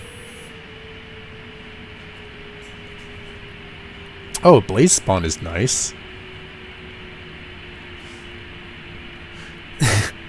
Creeper dungeon. Yes, that would be disastrous.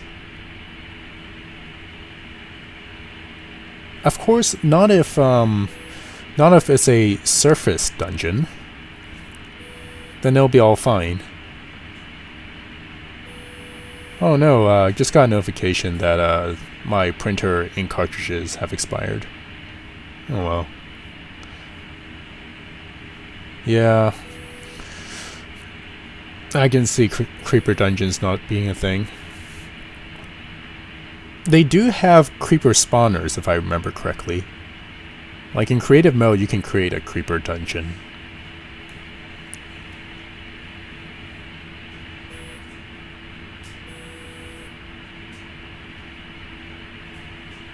There's an update for the end. Oh, purple ore. Some weird purple ore. What is that actually?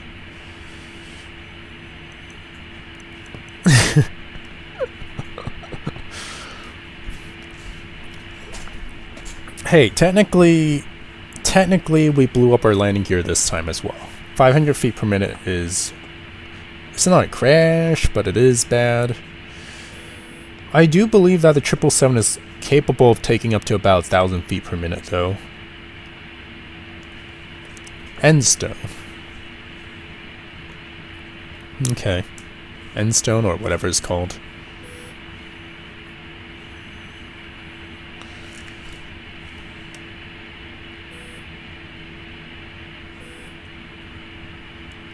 Yes. I mean, one can hack their way through a creeper dungeon, though, in theory. Most importantly, you just let there be sunlight, and then it's all over. That's why I like surface dungeons, because you don't have to do any work. You just uncover the sand. Well, you need to wait till it's daytime. Uncover the sand, and then you're there. Loot all the chests, and you're done.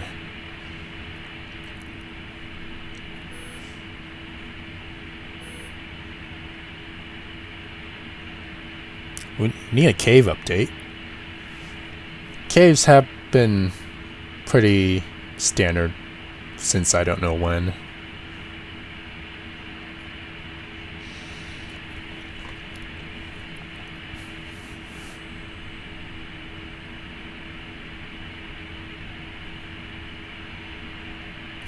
Turn, remain, or what?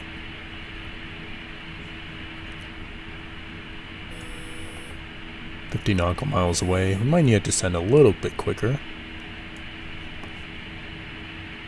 Especially if we're going to have to line up with the runway that we're looking for. And let me get this down to 270 knots.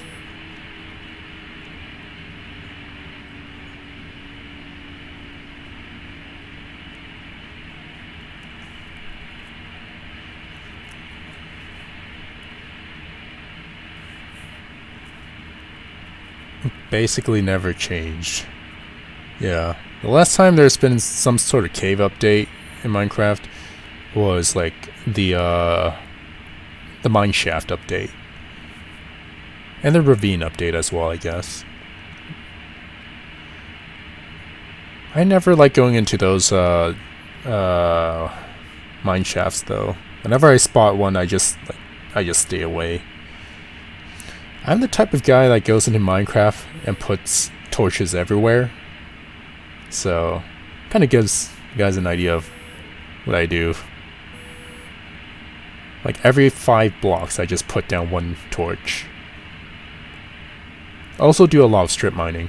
Like, a lot of people go into caves and then, like, try to spot ores and stuff. I usually just like to dig down to a certain depth and just mine my way through.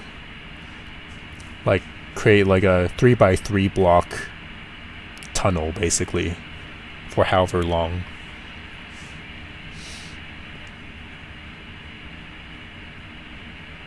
Ooh. Yeah, over in Asia too, like whenever I go to like Hong Kong, turn on the light at night, there's like a bunch of mosquitoes flying around. Very easy to zap them too. Hello, Aviation YT. How often do I stream? Every 2 weeks now. I don't want to stream too often because it gets kind of old if I do. I also like how I never really got rid of my poll. Like, the polling for like live streaming. Because that thing is completely outdated now. On there, I'm still... in the poll, I'm still saying, like, oh, should I be streaming every... twice a week or less or stuff like that? No, I'm streaming like once every 2 weeks now. Back then I didn't have as much to do at my job because like it was still the height of the COVID stuff, which by the way, we are now back in the height of the COVID again, but people will just start not caring, I guess. So right now I have work to do like during my weekdays now, so I couldn't really stream twice a week now. And I felt like once a week is a little on the excessive side for me.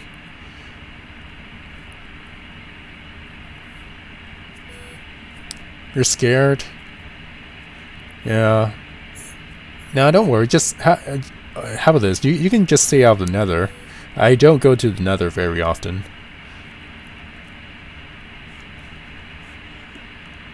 Okay, how far away? 35 nautical miles. Oh, right, and we can actually put in the ILS this time, eh? Oh, right, we can't actually put it in here. I don't know what happened to the radio console in this thing. 111.7 if I remember correctly.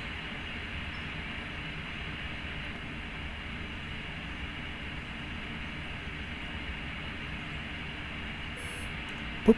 Okay. Let me just double check. I think it is 111.7. I know, I'm still like well into my descent and I'm already putting in my frequencies. Why not? There's no harm in that.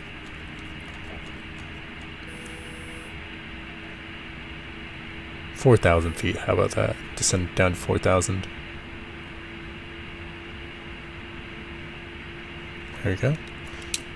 And reduce speed to 250.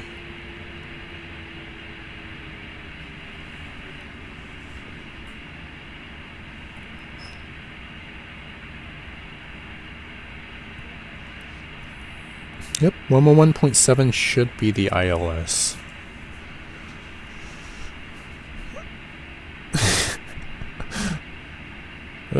I missed a whole bunch of stuff.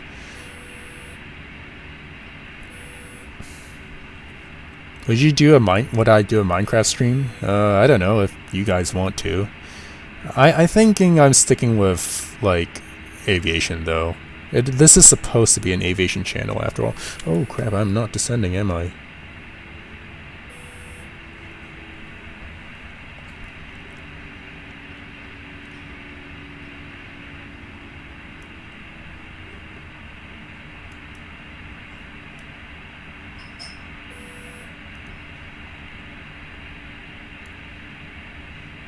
I should probably start making my my right hand turn so that I can line up with the localizer. Does this thing actually... Oh, so this thing has ILS in real life, but does it actually show up in Flight Sim? Oh, that's great. It has no ILS in game. Okay, that's great.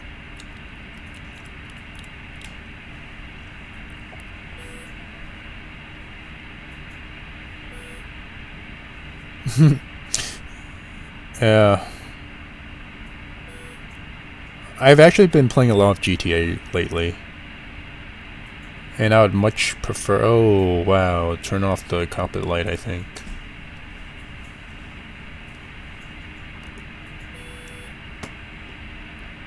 Panel light. Yep, there we go. That's a lot better. Now I can actually see stuff.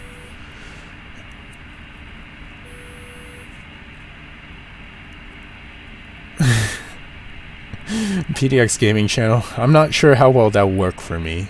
I'm not necessarily the most entertaining guy. I'm like more of an ASMR type, basically.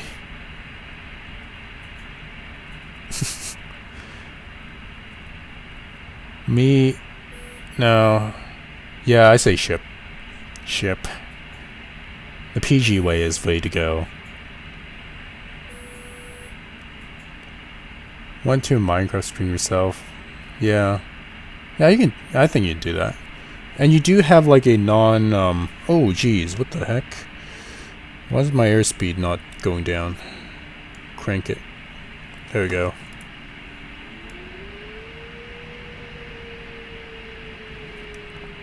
I need to actually deploy these spoilers to... what's it called?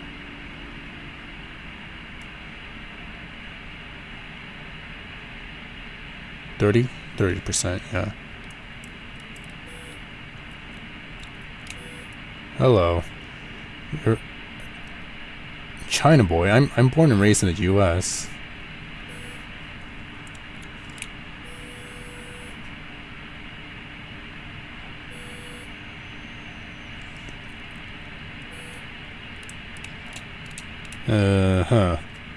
What does PDX stand for?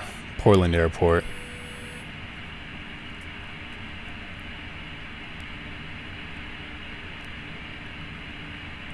Is it? Yeah, about... Oh yeah, maybe I should turn on everything. Except the panel. I don't want that light in my face. Actually, maybe I should. Let me see. It's got some texture issues with this plane, unfortunately.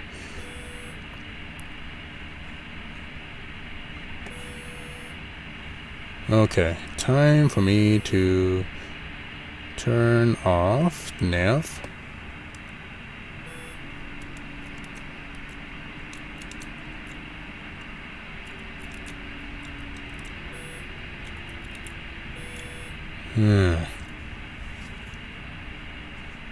A little bored of Minecraft. Yeah. For me, like, Minecraft works for about, like, maybe 1 or 2 hours, like, with some friends or something. After that, it kind of wears out.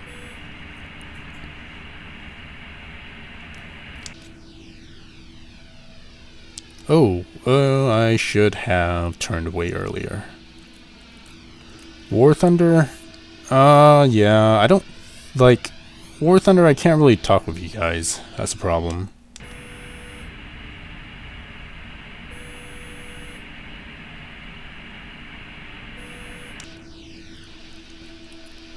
Okay, I think I probably should have...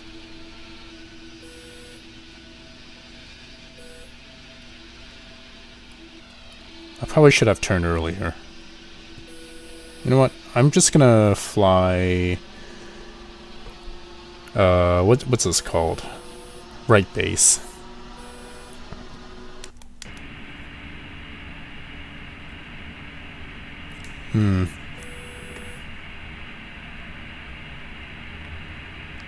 It is almost a night landing, yeah.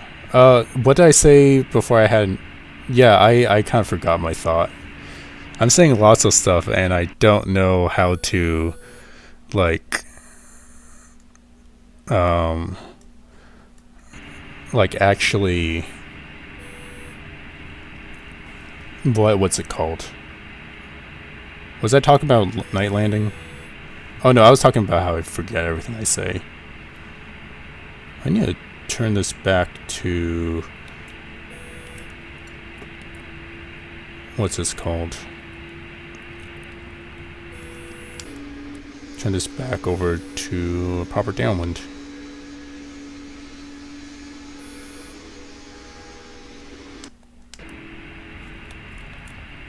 And I can actually do flaps 1.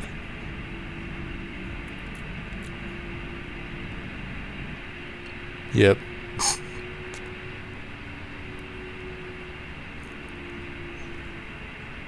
I believe I need to turn to heading 010.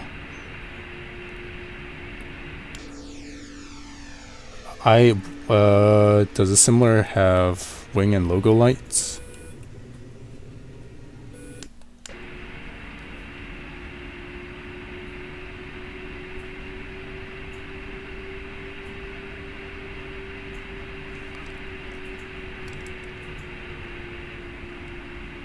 I think it's more down to the texture, is it?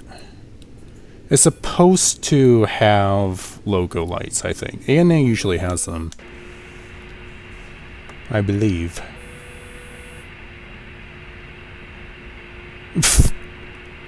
Yes, I was occupied. I was busy putting that guy in timeout. That's what happened. Ooh, look, lights finally turned on. That's nice. Alright. Autopilot off. 3.2, 3, let's do 5 degrees.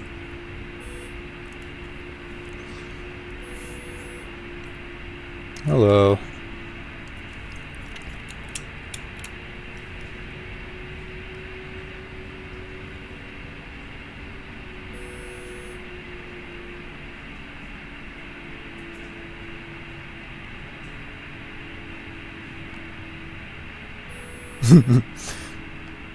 Get pizza. It is about lunchtime. It's definitely lunchtime over here. Oh, geez, decelerate. No, that, no, I deleted his messages.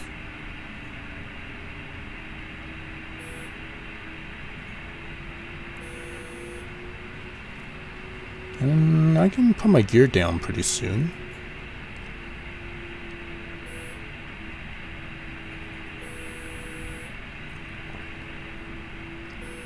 Alright, that's right, it's a team effort. Oh, that Minecrafty boy? He's like saying some racist stuff, that's why. Thought it wasn't very suitable. That was actually the first time I ever had to do that. Yeah.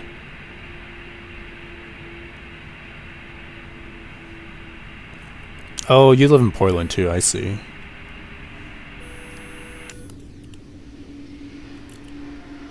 Where's the airport?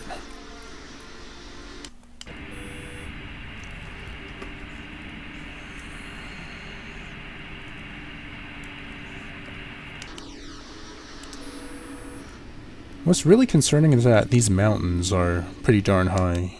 I probably need to turn a little bit more.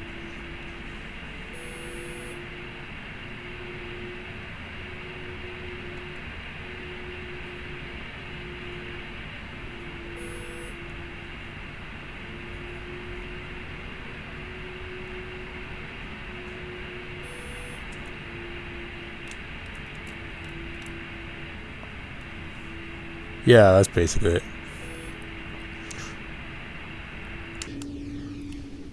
Eight viewers and 47 likes. Yes. No, let's see. Am I actually facing the airport? Yes, I am. But I'm kind of off center line somewhere. It was from like a lot of people who were watching and then no longer watch.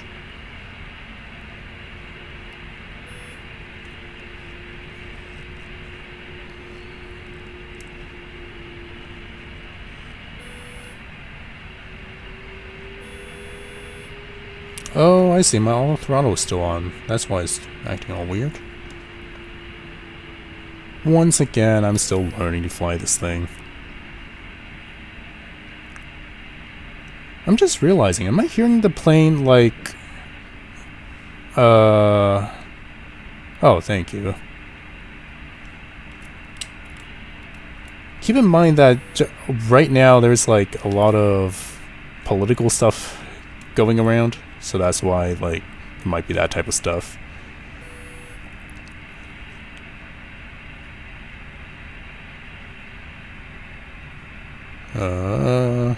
Landing gear down. Flaps 5. Oh, thank you. Thank you, guys. Thanks for the likes. Oh, look, we got Vassy lights this time. Isn't that nice?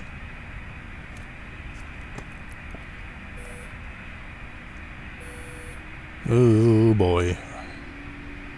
I don't think it's catching up to any sort of ILS. Even though there should be one in real life.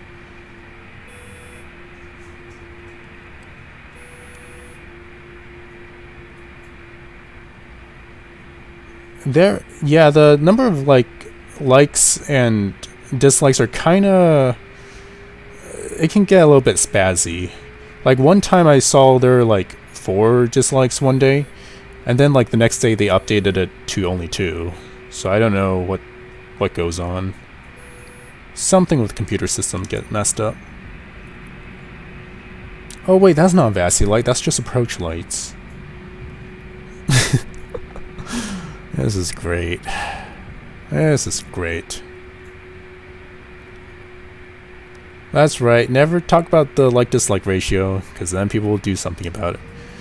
Oh, by the way, this is weird, because YouTube treats likes and dislike equally, according to their algorithm. So the more dislike a video has, like, still the more popular it has. The more popular it gets.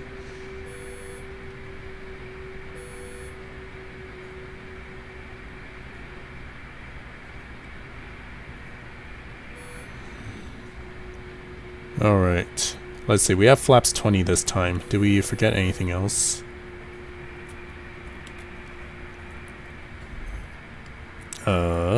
We have landing lights all on now. That's good.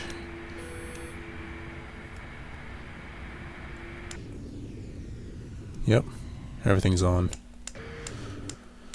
We have 11,000 foot long runway, so this shouldn't be a problem. Bots? Maybe. There are definitely bots like on this channel, like saying like, "Oh, can we be friends?" and stuff. They don't really hurt me, so whatever.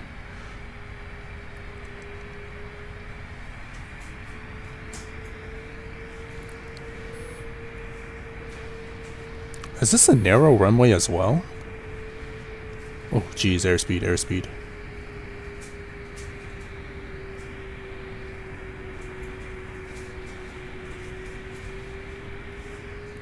Whoopsie. Where am I landing? I have no idea what it's called. UHSS is a Russian name. Look at my landing speed, wow.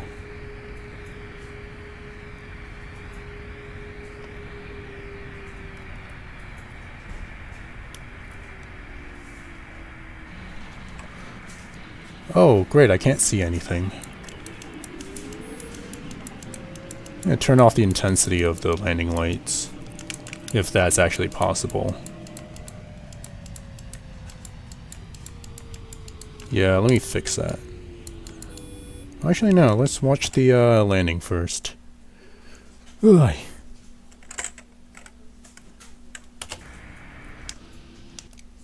Unstable? What are you talking about? That's not. It is unstable. Airspeed is definitely unstable in approach. Oh yeah, one thing about this model, I don't know why there's like...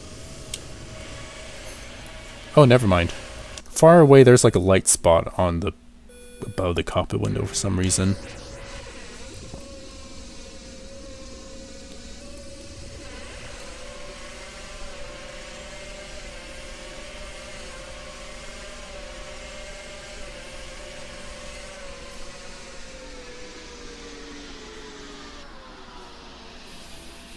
Yeah, okay. It was okay for a windy landing, I guess. Let me take a look at the descent rate.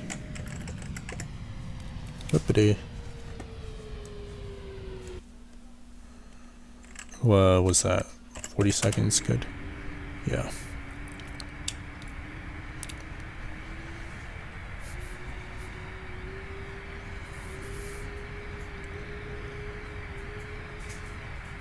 Yeah, that's the problem.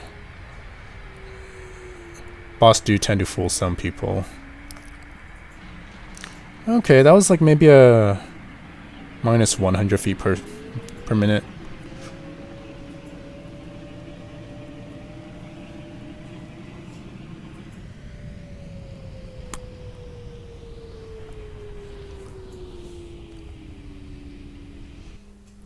Alright. Let's turn off the landing lights because I can't see anything.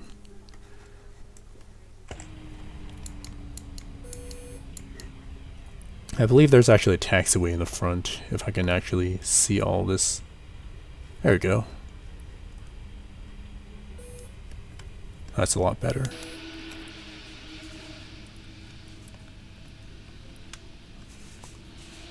And that takes us to the ramp. That's perfect.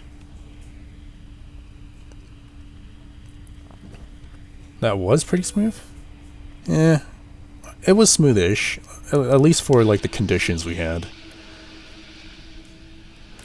The thing with the 777 is that with, well, planes with tilted bogies in general, they tend to have like, they make landing softer by just having the appearance of the gear tilting downwards, especially for the A330. But A330 actually has a little bit of a different nature. The A330's landing gears actually untilt when you compress the gear into the ground. They don't actually tilt downward naturally.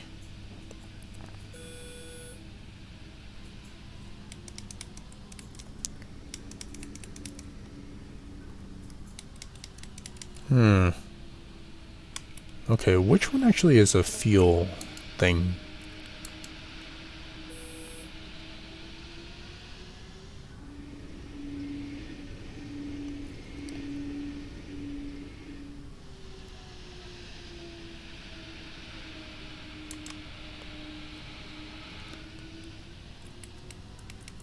Why are the flaps not retracting?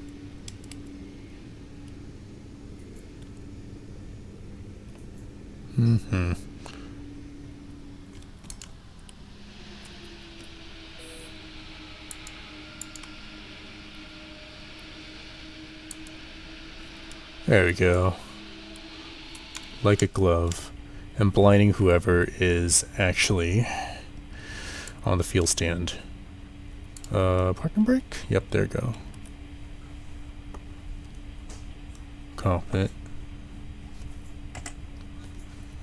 Alright.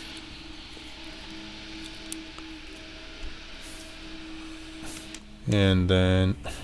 Are the flaps still down? Yeah, they are. I guess I have to be in the cockpit in order for the flaps to retract. That's interesting. Alright. What happened? You guys were talking about German, Japanese.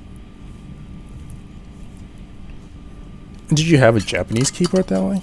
Like, you mean like those little, the Japanese, what kind of symbols they're called?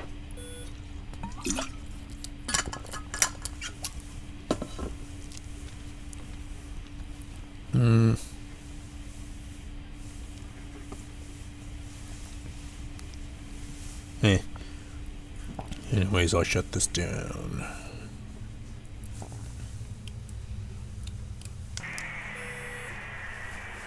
Shifty, the door better work.